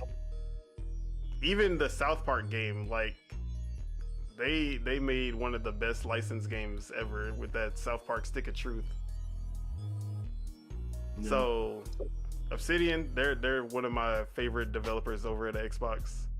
And fun fact, I was never able to beat Truth because it got too sus. AO for me. Too sus. It got too AO for me. I was like, yeah, I'm not beating it. This is not gonna beat it. I could have beaten it. Now like, nah. I'd rather not see it. But it was cool. If it was so, Hey, yo. that demographic. Yeah. Yo. All right. Yeah. So Avowed, 100% looking for. Honestly, every single game, like they're in Game Pass, so I'm gonna play at the very least. I'm gonna try every single game. But the ones that I would probably have bought, even if they weren't in Game Pass, would be Avowed, Horror History Untold, because I just love Civilization 4X strategy games, especially more than RTS games. I feel like 4X strategy turn-based. Wait, is are just you a better. peaceful politician or are you not a never. peaceful politician? There's no peace. There's no I peace. usually play peaceful for the entire game, and then just go crazy at the end and just You destroy gonna roll at everybody. the end? Hey, you should stream that sometimes, man. So that, and then also, honestly, Indiana Jones. I'm just about to go down the whole list, basically. Just because Machine Games is making it, I'm interested in Indiana Jones. I have not like sat down and actually watched a full Indiana Jones movie, like from beginning to end. I have no affinity for the actual brand, but it's Machine Games, so that alone has my interest. I'm expecting third-person action game, kind of like Uncharted, because Uncharted was basically the Indiana Jones video game form. Yeah. So I expect a lot of inspiration from that and Tomb Raider. Or they could just, since Machine Games basically only makes first-person games, they could just go off the wall and just be like, yeah, first-person Indiana Jones game. But I don't see them actually doing it first-person. I feel like they're gonna do third-person. Kind of like Arcane with the Blade game. Hey, what if they did a full turn and made it like RE4? Yeah. I mean, that's basically the same. So yeah, Hellblade is honestly the one for me. I'm least excited for Hellblade, even though I know that's probably gonna be like the biggest one out of all of them, and a lot of people are hyped for Hellblade. I just don't like. I'm a gameplay first kind of guy, and it seems Same. too story cinematic, walk and talk, puzzle, like focused, like the first game. It just seems like the first game on steroids. Which the first game was just like, the experience itself was amazing. The whole schizophrenic, the voices in your head and everything, that was always cool. But once there was too little gameplay, especially the combat, and then it was just filled with those puzzles that I hated those puzzles. So I never really even finished Hellblade because of that, which I'm probably, I mean, if I see Hellblade 2 looking right, I'm probably going to end up playing it. Finishing the first Hellblade, but the gameplay just ain't looking like. I just have to see that they're focusing on the gameplay, that there's gonna be way more combat than what was in the first game, because it was like you would go 2 to 3 hours without, like, maybe not 2 to 3, you go like 1 to 2 hours without any combat, and I'm not there for that. Yeah. So that's the one I'm least excited about. Chuck, are you back? No. All right. I guess So the one thing that made the developer direct last year one of the biggest moments for Xbox was that they announced 4 games last year that were going to be at the show, which was Elder Scrolls Online. It was Elder Scrolls Online, Minecraft Legends. I'm back. All right. Oh, so let's just go ahead. Chuck, did any of those games pique your interest? They announced The 4 games last year that were going to be at the show. Why am I hearing myself? My bad, because I was watching them doing. I was trying to keep up while I was doing what I was doing. Yeah. So. But what for? Hmm? What 4 games? I missed that part. Indiana Jones by Machine Games, who did Wolfenstein. Avowed by Obsidian, Grounded, Pillars of Eternity, Outer Worlds, Fallout New Vegas, Hellblade 2. You've seen Hellblade 2. And Aura History Untold, the Civilization competitor. The only one, I guess, that I would say piques my interest would be Our Untold. Our History Untold. Yeah. Yeah, I know you've been getting into the kind of civvy strategy games, city building games, things like that. Yeah, I'm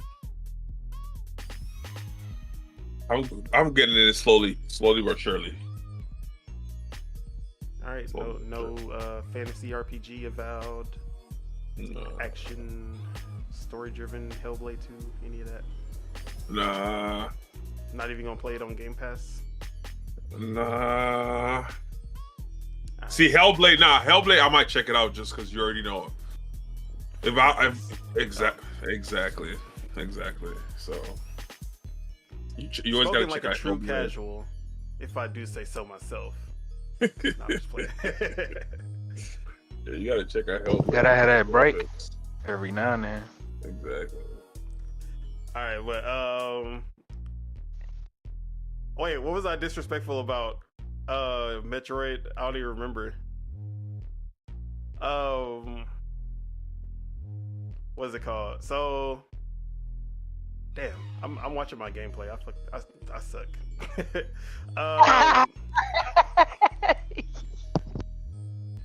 So I was saying, the thing that made last year's Developer Direct such a big hit for Xbox was the fact that they announced 4 games: Elder Scrolls Online, Minecraft Legends, Redfall, and Forza Motorsport. So those were the 4 games that they showed last year. But when the Direct started, they added a 5th game that hadn't been announced, that nobody saw. Oh, Indiana Jones. Yeah, my bad, bro. You know, I'm just not 40 years old, so I haven't really paid attention to Indiana Jones like that. No, I'm just playing. Indiana Jones, that's one of them games that sound kind of. See, the only movie I watched from Indiana Jones was the one where he was with that one, the little Asian kid. Is it because you hit that rap song? Everything everywhere all at once. Yeah. Yeah. And that was a good movie. That was a good movie for sure. Wait, what movie you talking about? You ain't watched that Indiana Everything Jones? Everywhere all at once. I was talking about the Indiana Jones one. That sounds like what is that? I don't know what it's called. I don't know what it's called. The kid ended up like obviously he's grown up now. He was the actor in Everything Everywhere All at Once. That played what role? The dad. Oh, okay. The husband of the main character. The guy that was kind of walking through the whole thing. Yeah, so they just pulled out of nowhere. They basically like scratched out the 4 games and then put 5, and then you just see the screenshot of Hi-Fi Rush, which they never announced that this game existed. We didn't know what that Tango Gameworks, who did Evil Within and Ghostwire Tokyo, were working on this game. So they just show Hi-Fi Rush, and like nothing on Xbox we have ever seen before. Like, it's a new style of gameplay with the rhythm mechanics and the action. Basically DMC meets Guitar Hero. Crazy graphics, art style, that probably the best cell shaded art style we've seen. Like, I don't think there's anything that looks as good as that. And then they just say, yeah, it's available today. Go download it right now on Game Pass. And that basically threw out the chances for people to like kind of criticize. Like, you know, when you see a game, like you see the trailer and everything, you like it look cool, but you know, you start like the farther you get away from that trailer, the less hype for that game you have. Yeah. And you're just like if at first, if it's like, oh, it kind of looks interesting, but I gotta see more, or it's like, oh, I don't really care, like I'm probably not gonna buy this game, or like it's not gonna be something that you plan. But once you say, yeah, it's available today, go download it right now. Everybody's like, oh, you know what? I might as well just try it out. I might as well just see what it's hidden for you because it looks cool. So Facts. That's the exactly only what way you're happened. gonna get me off of And Call then of Duty. Hi-Fi Rush literally blew up. Like everybody was talking about Hi-Fi Rush for that period. It reviewed really good. It ended up being a lot bigger than people thought it was. For $30, it was about 12 to 15 hours when most people were thinking it was gonna be like 6 to 8 hours because of the price tag. But it ended up being, it felt like a AAA game that was made on a AA budget. Yeah, like Metroid said, it's a Nintendo ass Nintendo game, not developed by Nintendo. Like if you would have said, yeah, the people who made Xenoblade or Fire Emblem were the ones who did Hi-Fi Rush, I would have believed you. Yeah. So that's why, like, that basically picked up 2023 for Xbox after coming off of one of their worst years. That game single-handedly pushed the narrative, which is another reason why we don't want to go into the Nintendo Switch, but we're not going to talk about that again. So now everyone's like, oh, this developer direct, they announced 4 games. I bet money, and I'll actually bet anybody in here money, that they're going to do the exact same thing. Maybe not Shadow Drop the game, say it's available today, but they're going to have a 5th game that hasn't been announced yet that's going to show up. I can see that happening. I can see that happening for sure. I'm gonna be crazy and say it's gonna be 2. But, hey, Oh, he said 2. So you gotta double down on that part. They gotta double down. Hey, they said, oh, we gave y'all 1 last year, but this year, We give you 2. and then the next And year, it's gonna be they 2 keep people like, saying it, like, too. We gonna keep topping it. One is available right now. Niggas gonna go crazy. If So- they drop 2 and say, listen, bro, what? What's it called? So If they I double down- like the one that's the heaviest rumors that we've heard is that Double Fine, the creators of Psychonauts 2, dang, what was the game with Jack Black? I'm forgetting it. Dang, what was that game called? The Jack Black game? Metroid. I know you know what game I'm talking about. The one with Jack Black and he's the guitarist and it has Yeah, he's the the guitar, yeah. Tenacious D Dang. music. And then he controls he ends up controlling. Isn't it like the whole something army. Legends? Is it Yeah, something Brutal Legends? Legends. Hey, Brutal thank you. Legends? Brutal Legends. So Brutal Legends. Honestly, Double Fine out of everyone at Xbox they go just like none of their games end up being like the other. So that's the exciting part of Double Fine because you never know what they're gonna make next, and they actually make games pretty quickly. And you never know if it's gonna be like they make a lot of smaller games, but they also make the big games like Psychonauts 2.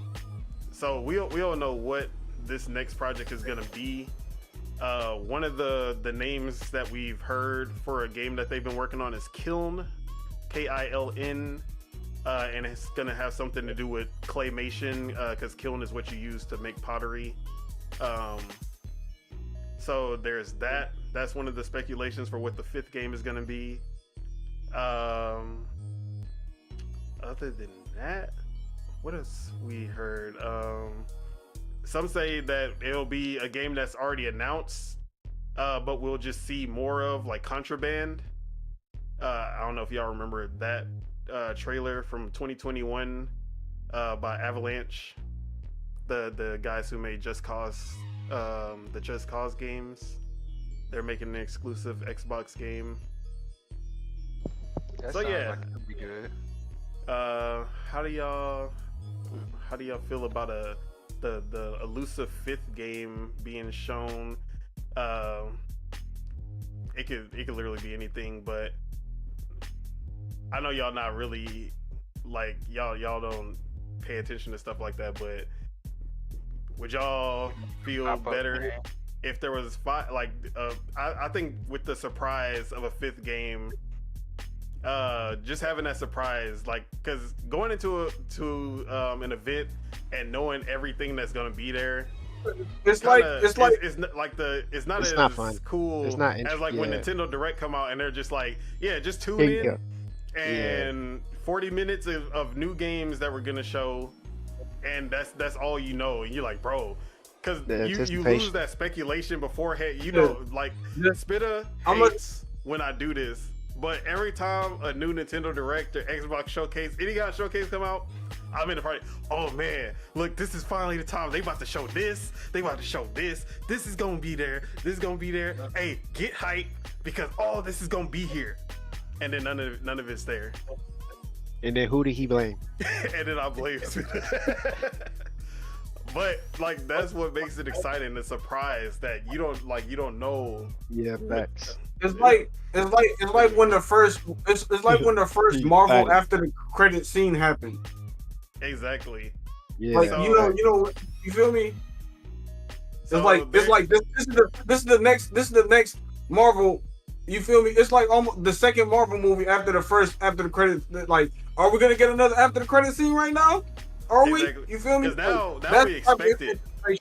Like literally that's the whole Iron, like after the Iron Man, when you see Nick Fury, and then what was it next, Hulk, I think, and then you see the after credits again, you're like, oh, now you expect it in every movie from Marvel. Yeah. So now every direct, we're expecting at least one surprise game, because like, yeah, the sense of surprise is what makes the showcases, like the Game Awards, when you realize that, like, I knew about it beforehand because I got spoiled, but like Blade, like not knowing that Blade was gonna be there for most people was like a crazy announcement.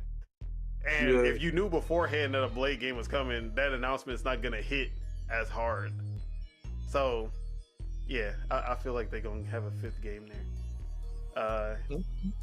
But yeah, any other thoughts on the Xbox Developer Direct? Do y'all think this is a good format where they announce the games first and then just let y'all know? Basically, it's kind of like a showcase just to show what games are coming this year, and like what are you looking forward to, and we're just gonna show you the games that you're gonna be looking forward to for the year. Yeah, that's good. That's It gets the hype up. I mean, exactly. Yeah, That's I good like marketing. I like when you don't know, because it's fun being in this chat and this guy just be making up random stuff. Oh, hey man, And then I'm I an can make up insider. random I got stuff. inside knowledge from the podcasts that I be listening to, who actually have the inside knowledge. I just say what they said. For like the most part, if it comes out, if they're gonna announce things that are coming out way down the line, That's when they about to announce So Ed for that's Street Fighter 6. That's more of the June, like when they do the Xbox showcase in June. They're basically their E3. That's when you see the like they're announcing games coming out 2025, 2026. This one is just like they do it at the top of the year to say, hey, this is just more like showing you what games are coming out this year and what you had, like why you should be excited for these games. so that's what I'm saying. The point I was making was this doesn't hurt because Jawad is like, or Spitta is like, oh, he wants to be left in the blind and shit. He doesn't want to know what's coming out. So I'm like, this. It gets you excited because in a week you're gonna forget everything. For Bruh. most people, once you move on, you're gonna forget everything you saw, and then once the games comes out, you're like, "Oh, I remember seeing it at that event," because that's what it's like for most people. Unlike you, who actually like are on it. Because we're gonna see it, we're gonna get excited, and we're gonna forget about it until it comes out. All right. And another thing with it being at so this is the second year that they've done it in January. So now it's it just seems like this is gonna be how they start every year with the January Direct. Because all these games are already announced, so it's not like we didn't know they were we knew they existed. We just haven't seen a lot of these games, and this is like showing like 10 to 15 minutes of new gameplay, and hearing the developers talk about the game just gives you more like, okay, now I really know what this game is and what I'm gonna be playing. And then we also get the release dates, because for right now, every game is just 2024. Except for Indiana Jones, where we don't even have a date. Like, we didn't even know it was supposed to be 2024 at all, so. Hopefully they show a date. Yeah, but, yeah, hopefully for we like get release dates for everything. The Xbox fanboys, how do they feel about this event? Because I'm pretty sure like it gives them ammo. One of them was in here. We One of them always was hear- in here the day before. The day after they heard about Hi-Fi Rush Co. into Switch and stuff, that man was upset. He was upset. The next day, he was so excited, bro. It was the funniest thing. And they was like that on Twitter, too. It was just so funny. So, what's it called? Even it's funny because even even Xbox PR people are talking about it like January 8th is so over. January 9th, we're so back. Exactly. Bruh, It's so that funny. fast, bro. My life revolves it being Console over. Wars is too funny, bro. When you're not too Bro. interested in it, when it's not really, you're not really interested in it, it's funny. Yeah, 'Cause you don't care. Metroid, as far as Contraband, I don't think it's dropping this year, but it's been a while. I feel like this year we should at least see gameplay for the 2020 and 2021 announcements. Because last year we saw Fable, that was announced in 2020, and we saw the gameplay for Avowed, and they got the 2024 release date. So I feel like State of Decay 3 should 100% get some gameplay. Perfect Dark, Contraband. Let me see, is there anything else I'm missing? Because those are like the elusive. Oh, Everwild from Rare, the follow-up to Sea of Thieves. So I feel like those four have to get gameplay, or even if it has to be gameplay. It's been way too long, because especially Everwild, I know they rebooted development and all that, but they announced that in 2019, I think, and it's about to be 5 years, and we have not seen a lick of gameplay. So yeah, definitely need to see that in June. All those. Now I forgot what I was even talking about beforehand. Oh, so Xbox fanboys, are we excited? Yeah. So yes, a lot of the community was excited about this, especially because the lineup compared to last year's is way better. What's it called? So last year we saw Redfall. That already wasn't like, it looked exciting when we saw it then. Didn't turn out anywhere near what they showed. So that already put a black eye on that list. Forza Motorsport, it was a good Forza Motorsport. It was a good game. I can't say I'll probably put more hours into that than I put into any other Forza besides Horizon.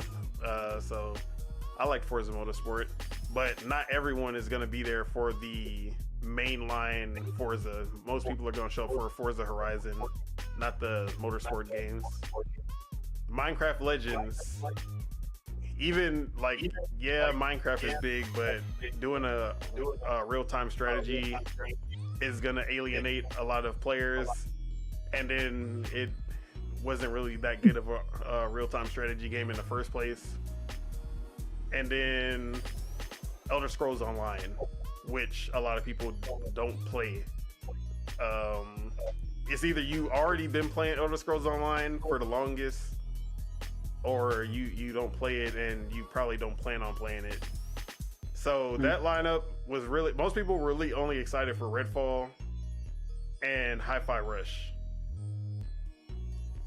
And then, so going into this one, it like everyone is excited for 3 out of 4 because Aura being a 4X strategy game that's only on PC as well, basically kind of alienates players. But Indiana Jones, Hellblade 2, and Avowed are big hitters, so that's already bringing in a lot of hype. Big AAA games, big budget. Probably gonna have Avowed. Probably gonna be the least of a like graphical showcase. But Hellblade 2 and Indiana Jones, I feel like they're gonna be like the wow factor. When you see them, you're like, damn, like how does this game look this good? So that's where I see a lot of the excitement. So yeah, that's any final thoughts on anything about the direct? I'm gonna just say this to be wild again. Watch, they gonna show some Blade footage. Nah, that's definitely not happening. Now, if they just if they had the developers talk about the game and like show concept art or CGI or something, I They could gonna show another trailer. Yeah, I mean, but I feel like it's way too early. I feel like Blade might end up being on the next Xbox, like cross gen. But yeah, I feel like Lord Metroid. Yeah, they should focus on gameplay. You feel me? Oh yeah, for sure. Oh yeah, and I hope hopefully if they show a game that they haven't said, hopefully they show that one game, the 4-player Towerborn. Yeah. See, that's I was expecting Towerborn to be there and not Indiana Jones. Like I had it as I actually thought it was gonna be Avowed, Hellblade 2, Towerborn, and Flight Simulator 2024. But then they when they showed Indiana Jones, I was like, whoa, like I was shocked. And then Aura History Untold, I guess that's probably closer, so they put that one instead. And probably had more to talk about than Flight Sim as well. Because Flight Sim is going to be for people who play Flight Sim for the most part. I know I'm going to download it just because I just want to see the graphics, look at the world, go see my house. And then now it looks like they added more to the game where you're actually doing objectives like airplane firefighting, like putting out forest fires and rescue missions and all kind of like crazy stuff. So I'm gonna check it out. But that actually puts us at the lineup that Xbox has for 2024. So I'm just gonna go down the list. So the 4 games: Indiana Jones, Avowed, Hellblade 2, Aura History Untold. Then, like I said, Flight Sim, they're not even showing that here, but that's coming in 2024. Towerborn, they're also not showing that here, but that's going to be 2024. So that's 6 games right here. And Towerborn, beat 'em up, multiplayer action game for, like I said, multiplayer, online, always expanding. It's going to be like a live service game where, think Castle Crashers, but it's online and it's always evolving, and it's basically like kind of like an MMO where you like think Destiny-ish, where you're just gonna keep having more to play. So that one looks really cool. There's also from third party we have Stalker 2, the sequel to the Stalker franchise. They went through a lot in Ukraine, but it's a first-person shooter, immersive sim kind of style game. Then there's Ark 2, one I'm hesitantly excited about because I love Ark now that it works, but I know how Studio Wildcard launches their games, and they always launch broken as hell. So I don't trust that it's gonna be good at launch, but I'm I'm still just the fact that they have Xbox in their corner. I feel like they might have a better chance at having a good game at launch. So that's gonna be exclusive. Then, like, even going into Game Pass for 2024, we already know. Hopefully, this is the year that Hollow Knight Silksong comes out, because we've been waiting on Hollow Knight Silksong for like every year. Hollow Knight Silksong has to come out this year, and then it doesn't. So 2024, we placing bets again. But that's already confirmed for Game Pass. We have Persona 3 Reloaded, the remake of Persona 3. That's going to be this month, sometime this month. Pal World, that's also an exclusive. The Pokemon with Guns game. There's Flintlock, kind of got like old school God of War-ish style third-person action game. Like there's a lot. So just not even counting just the exclusive games alone, you have like 9 or 10. But then you have Game Pass, like day one Game Pass already has over 50 games confirmed. So their 2024 is looking like disgusting, like rivaling Nintendo's like best years, I would say. Metroid, don't come at me.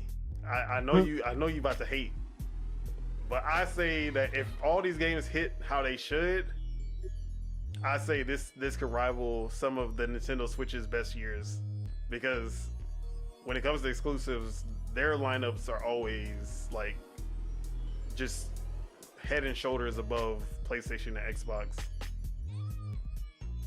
So how do y'all feel about Xbox's year? Do y'all feel like this is gonna be the year that Xbox needs, like, to really boost them? Even if they do put some games on PlayStation and Nintendo, but barring that doesn't happen with their exclusives and especially their Game Pass lineup, how do y'all feel about what Xbox is looking like? Let's start with Spitta.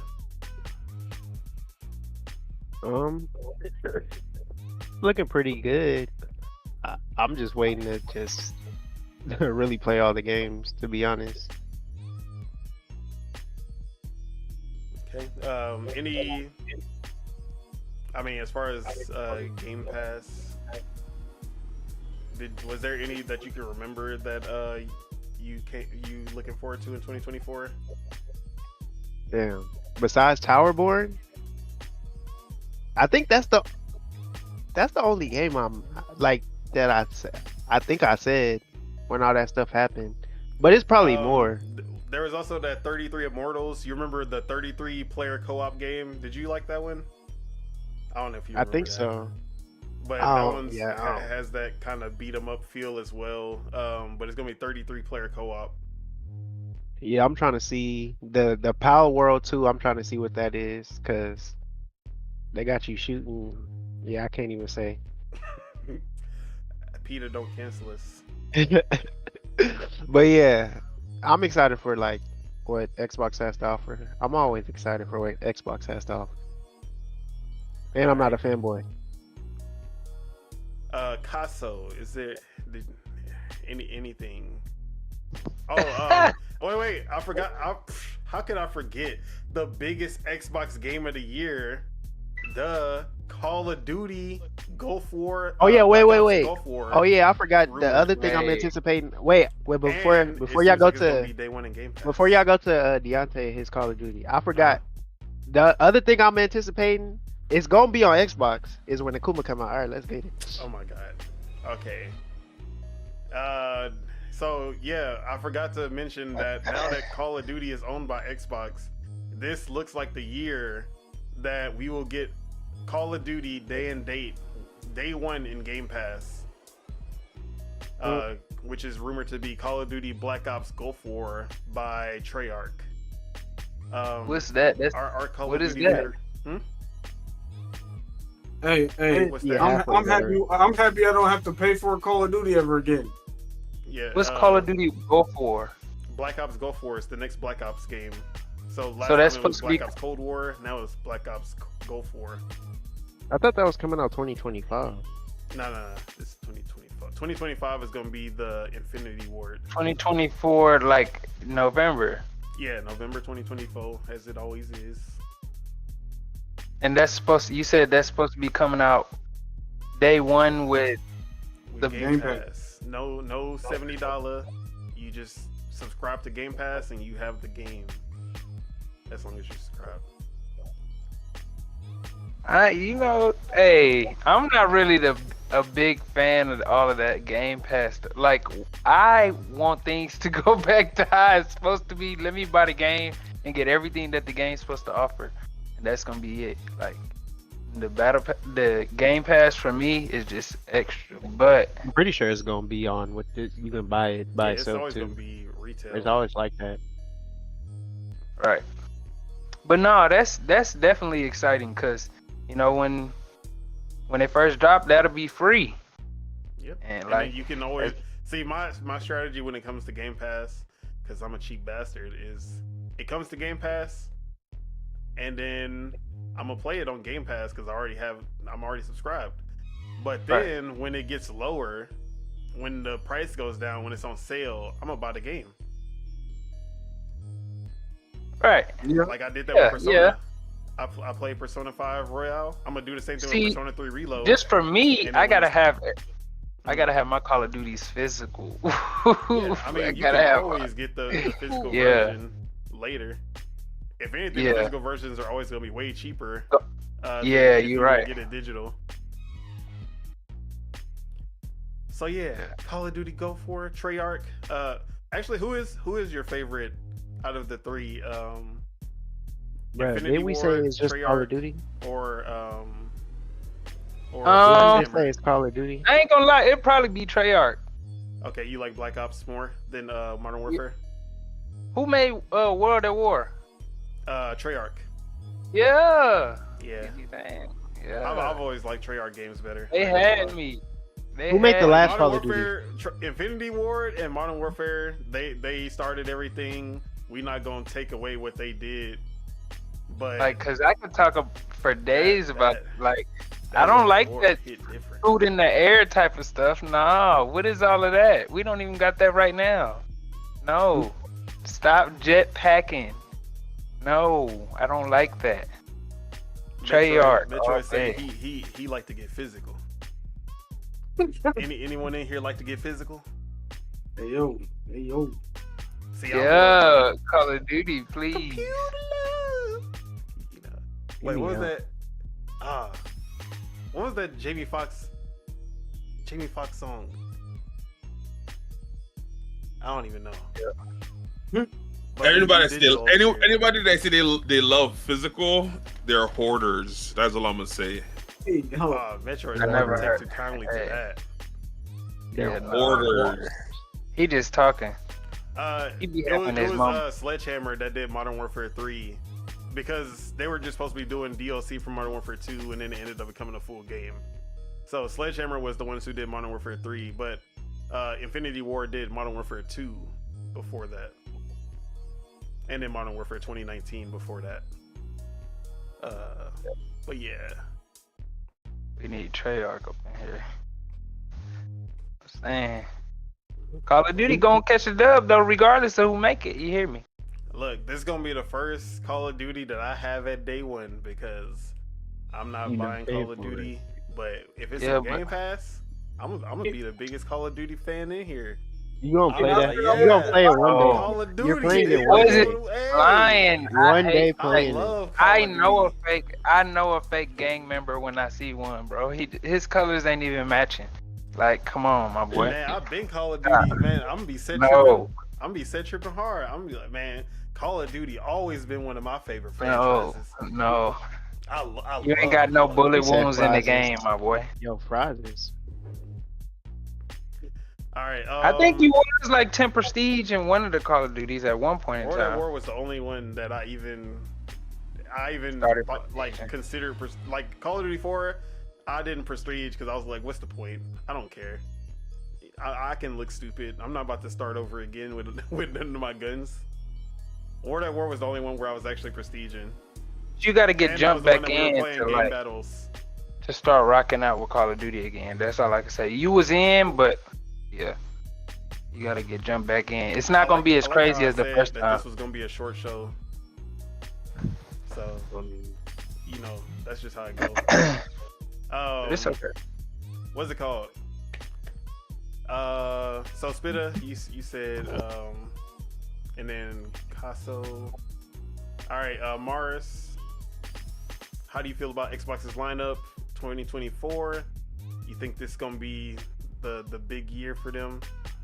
See, if we talking console wars, this will keep them ahead of PlayStation.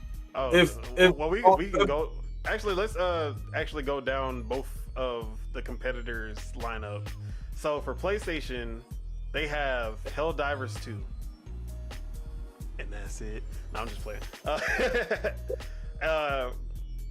They have Rise of the Ronin, the kind of Ghost of Tsushima-ish, but not really, by Team Ninja. Wait, are we done talking about Game Pass? No, we're gonna go back to it. All right. I'm gonna get you. So yeah, they have Rise of Ronin, Helldivers 2, Death Stranding 2, if that comes out this year.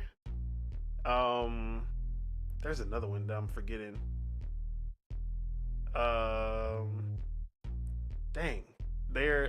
Stellar Yams, Stellar Ham Hawks, Stellar Yams, the kind of Bayonetta-ish game, with the girl in the tight ass suit, with the she thick. She's thick.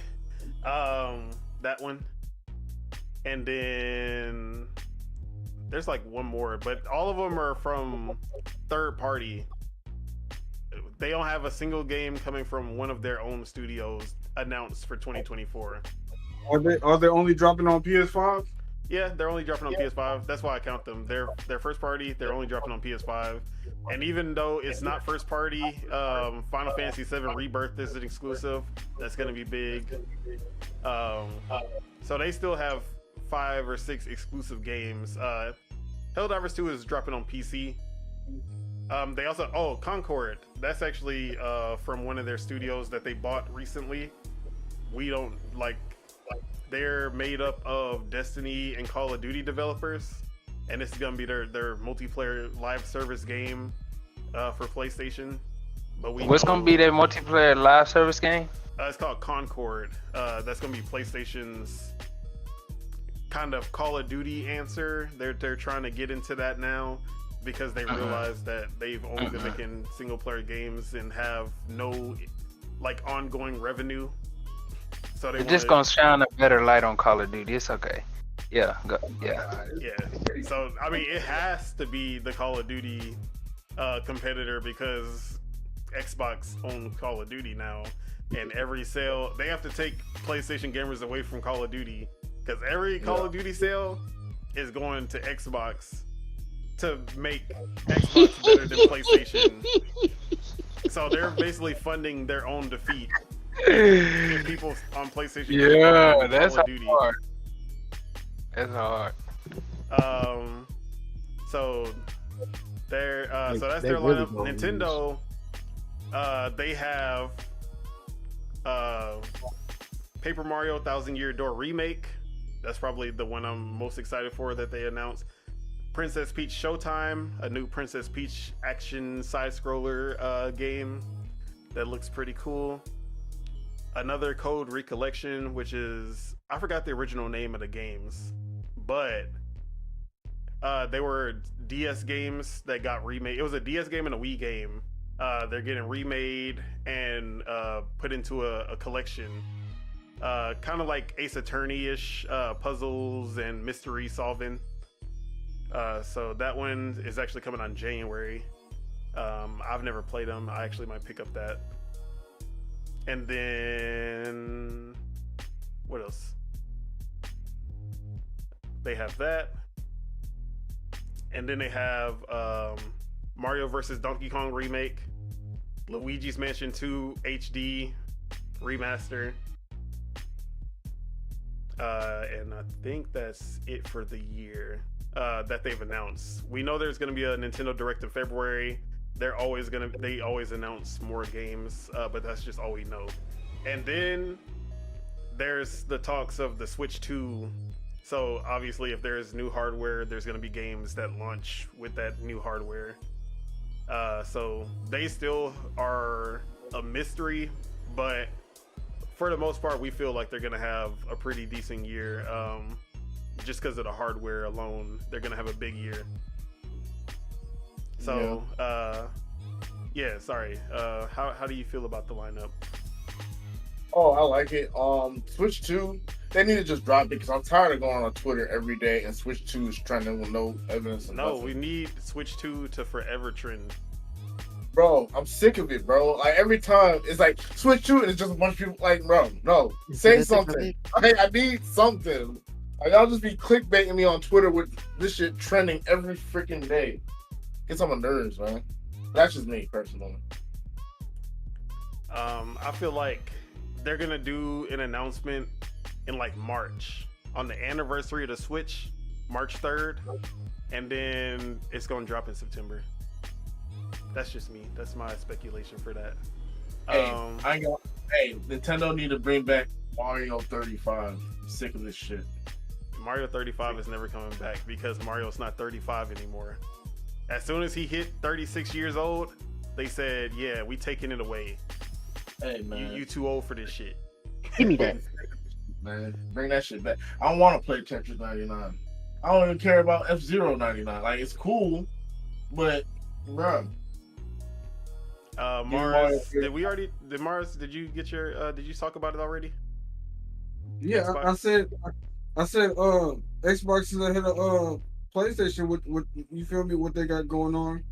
You feel me? Yeah, definitely that. They're not ahead. Ace, the creator. Are you still with us? Yo, Ace. All right, Ace might not be here. Let's go to Chuck, our favorite console warrior. Like, he just loves consoles so much. What do you call him earlier?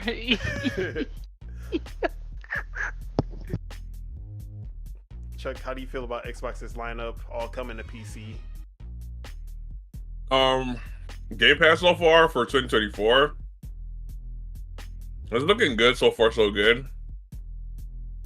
Hella Loose was alright. Oh man, we not talking. Minus the fact that it wasn't working. I'm downloading Super Mega Baseball right now. I can't wait to play Play-Doh with everybody. Play-Doh? Man, not Played Up. Play up. Yeah, with everybody. Oh, Plate Up. Oh, yeah. I know what you're talking about. The Overcooked style game. Oh, That's not are Overcooked. we talking about Suicide Squad today? Oh, I thought he was talking about Call of Duty. Yeah. I Warzone. forgot to even do my impressions. Played Up. Who played Suicide Squad? I know me and Spitta did. I played a little bit of it.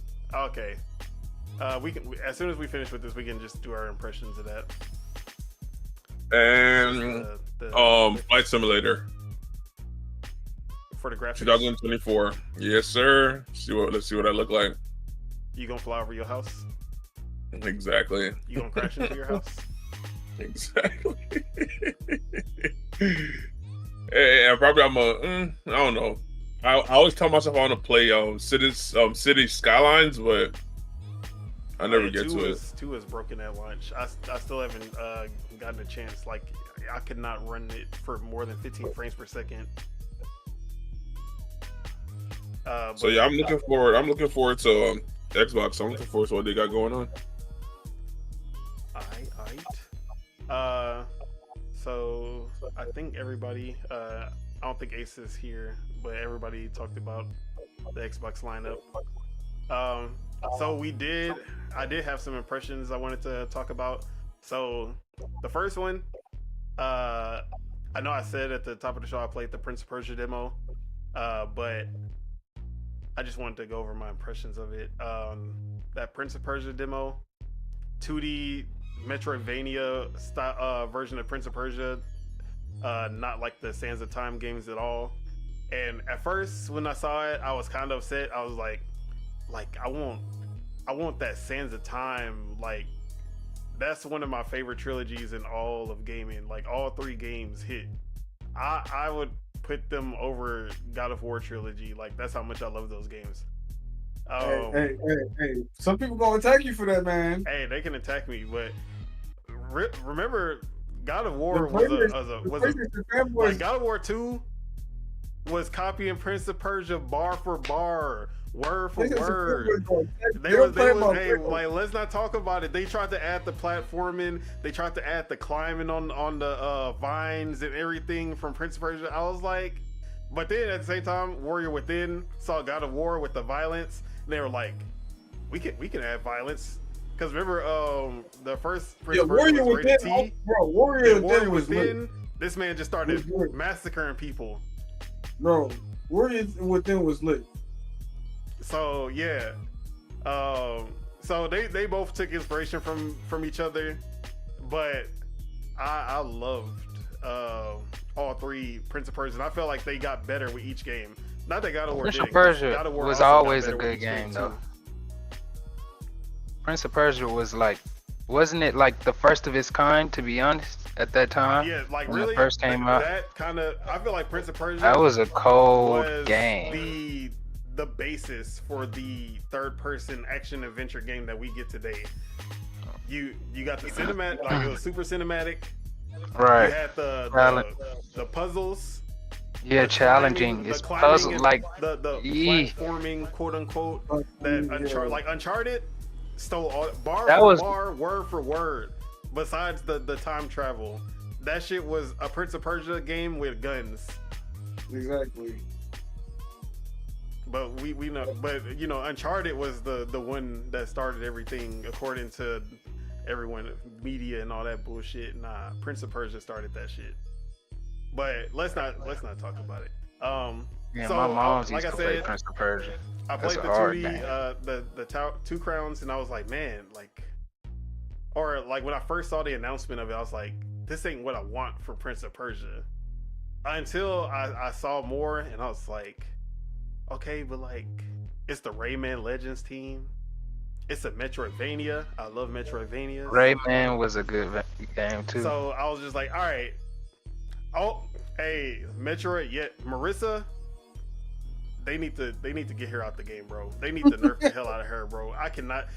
Like, this is my second time watching this footage, and just seeing how she just destroyed me with no effort. She hit It's Street Fighter, right? 5 times. Yes. Exactly. He got triggered. Get her out of here. Street Fighter, right? Get her out of here. I was like, wait, he said Marissa, I'm mad. But I don't know what they talking about. The name just made him. Bruh. See, he Call of Duty. He's the same. He the same. So yeah, Prince of Persia, finally got to play the demo.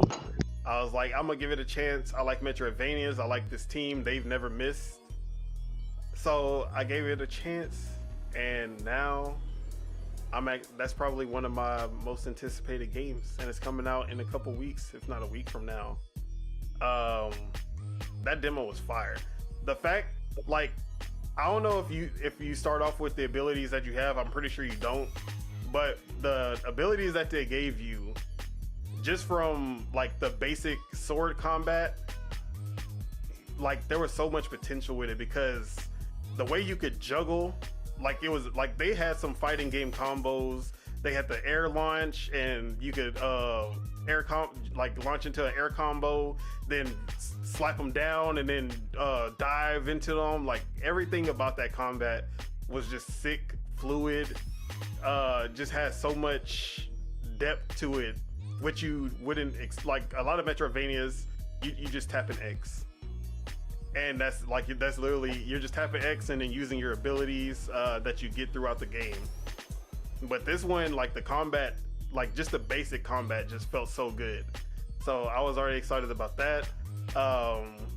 And even though I didn't actually get to like see the Metroidvania aspect, like they have the staples, secret walls, different branching paths, like exploration to find treasure, stuff like that.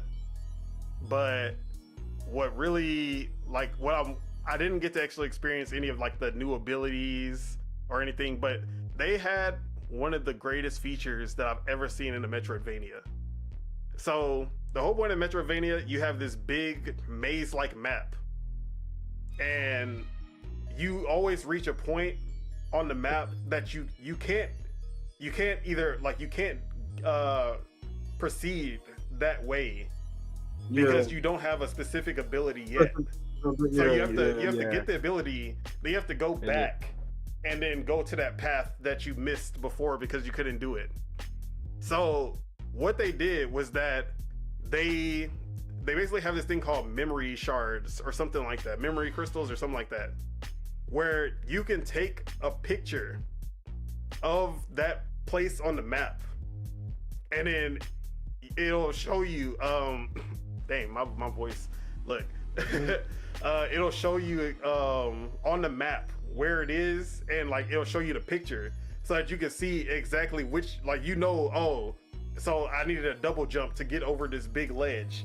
So it makes the backtracking easier because like most time you'll have a marker, but you don't know like why the marker is there.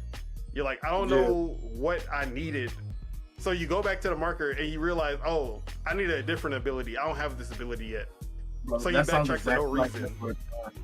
So this way, that whole basically makes it so that you know exactly which places you're supposed to go to make backtracking easier for you. Yeah. Hey, Metroid, calm down. That pause. Don't. Hey, I will demod you. No, I'm just. This man said my throat is messy. Whoa. Pause. Hey, yo. Hey,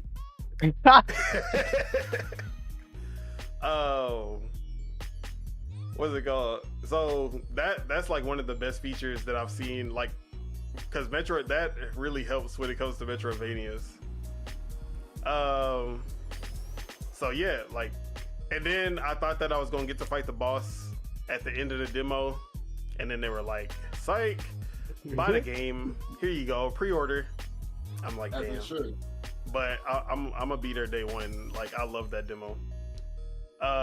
And I don't think anybody else played the Prince of Persia demo, right? What's it on? It's on everything. And from the reviews and everything, it actually plays like really good on Switch. No frame drops. It still looks good. So I'm probably gonna pick it up on Switch just because I can play it handheld, play it in bed. No homo. Pause. I'm gonna try it. I haven't tried it, but I'm gonna try it. I'm gonna play it. So as far as then we had the Suicide Squad. So Suicide Squad, the media, they've been roasting Suicide Squad. I expected it. It's a multiplayer game. We know how they be. But I played it. Spitta played it, and Morris also played a little bit of it. But me and Spitta, we beat the entire campaign, or like the entire part of the alpha in co-op. So we were going to say our impressions on the Suicide Squad. Oh, and then Chuck also had some impressions as well. But let's start with Mars. I think you played the least, right? Yeah, I ain't played that much of it. I played a little bit of it, but it was smooth. It was cool. You feel me? I felt like the atmosphere could be a little more atmospheric, but other than that, you feel me? It was cool. Which did you play with each character, or you play with everybody? I'll play with each character, but I ain't. After everybody met up, I got off. Okay, I ain't gonna. All right, Spitta. I know I probably enjoyed it more than you, but how did you feel about the game when we played it? It was fun. Would I buy it? How much is it about to be? 60. Yeah, would I buy it for $60? Yup. So you're more Would I of pl- a if maybe if wait it for came out sale, on or something? maybe wait Yeah, for Game Pass. I would. Yes, it's playable. That's all I would say. Was It's was playable. Avengers 60 when it first came out? Yeah, I'm not gonna Avengers- say it's a bad game. I'm It's pretty playable, sure no but it's superhero not. game is gonna drop at anything less than 60 because the name alone is gonna get people. And to Tekken come out. buy it. Tekken come out like a couple days before that, so you know how that go. It is what it is, but it's playable. I would say I enjoy playing it with my friend. So if you ain't got friends, I don't know what to tell you. I hope they make the game free. Shoot. I don't know what to tell you. If you ain't got friends, I don't know what to tell you. But the story was pretty live. Like that's the only reason Yeah, I the story- low key the wanted to story- play it the because story like good. what was happening, like the way Green Lantern Green did what he Lantern was part? doing, that was so live. Like that Green Lantern part, like Green I Lantern got part to was that so part. live to me. That shit was live. Yeah, that was a cool way to do a cutscene because you were in the Bruh. middle of a fight, and then Green Lantern just grabs you like Bruh. mid fight, and then you just go into a cutscene where he's taking you all throughout the city. I'm like, bro, you don't see Like I ain't them never handle had that. cutscenes like that so Yeah. fluidly because every single player got caught. Oh, okay, I'm gonna wait for my impressions, but there was a part that was real crazy. I already know what you're talking about. I'll let you yeah. talk about it, then I'll bring it up too. I'll tell you something. All right, so Chuck, you had had the alpha, and you wanted to tell your experience with the alpha. How was your Suicide Squad experience? All right, so I'm gonna take the high road here, you know, because it is really free. I'm gonna take the high road. So You know, it's I was excited to get the alpha. I was excited to play with my friends. Like could have said, download the game, try to play the game. The game would not open. It would not load. It would only get to the anti-cheat little screen, and it would crash. And it would say play, and I downloaded it, uninstalled it, installed it, uninstalled it, installed it on a different storage device. Did this all 3 to 5. How many days was the alpha? It's like 4 to 5 days. I want to say something like that, if not more. I don't remember. So that was my experience for the alpha. I never got to play it not once. Not They was once. working out the kinks. That's why. That's what the alpha for. Not once.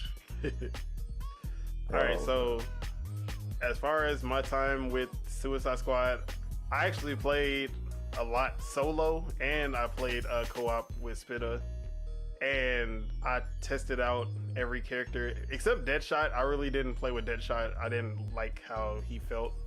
No, pause. Stop.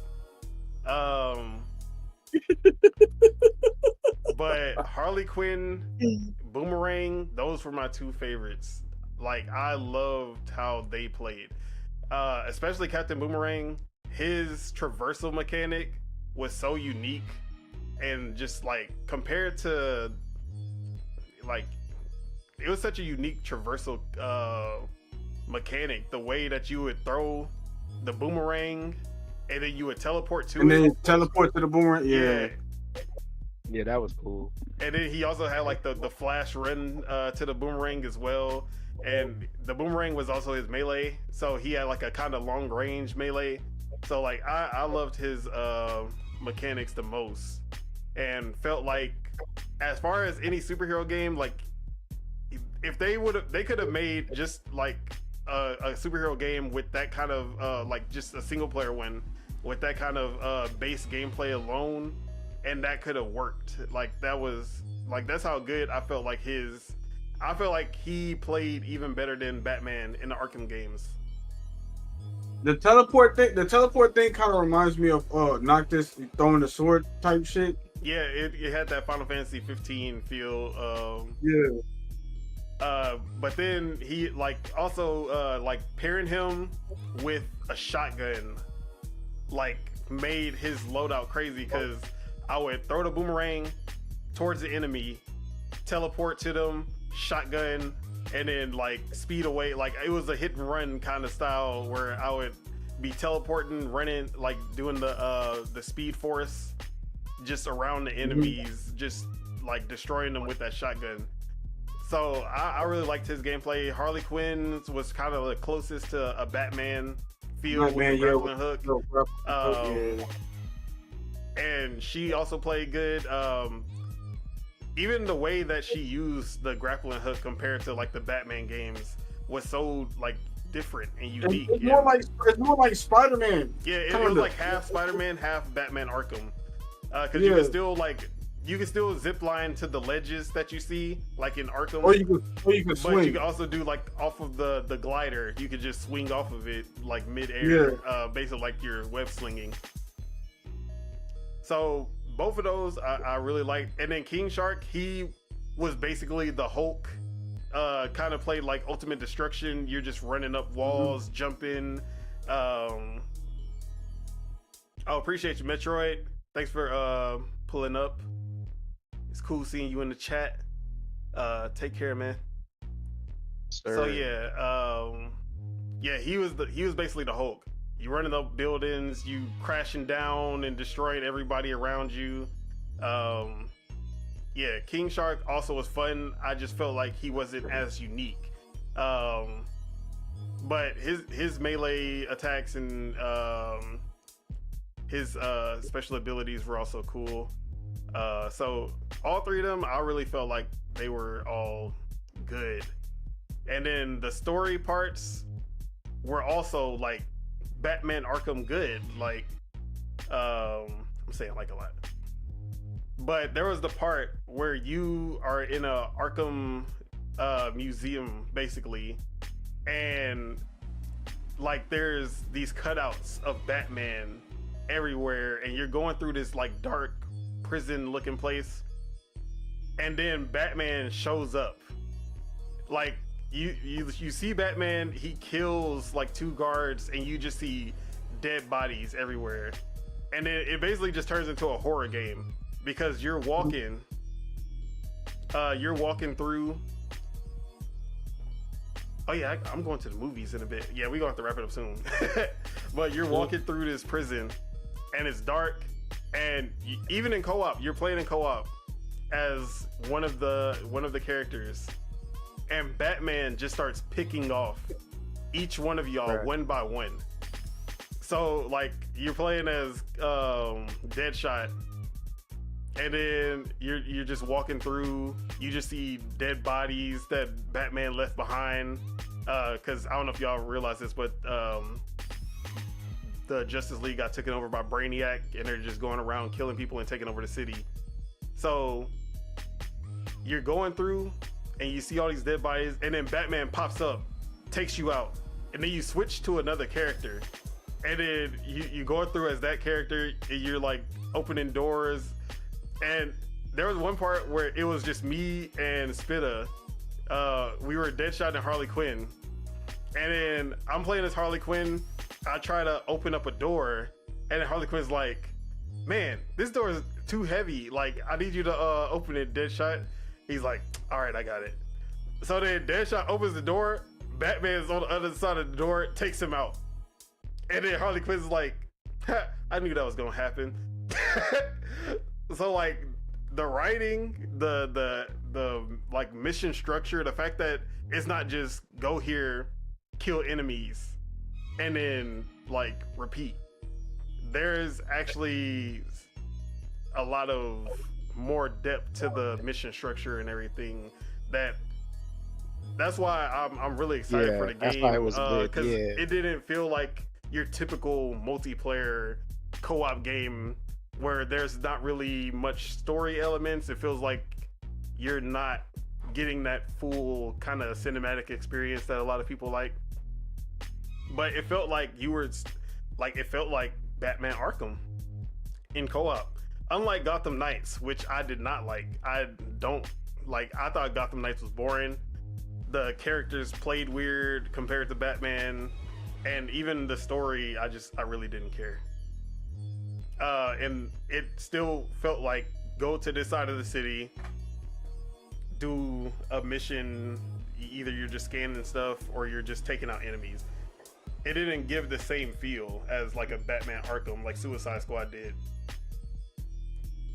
So yeah, I'm excited for it. I know a lot of people are hating on it. People want it to be more like Batman Arkham. People want it to be more like Spider-Man.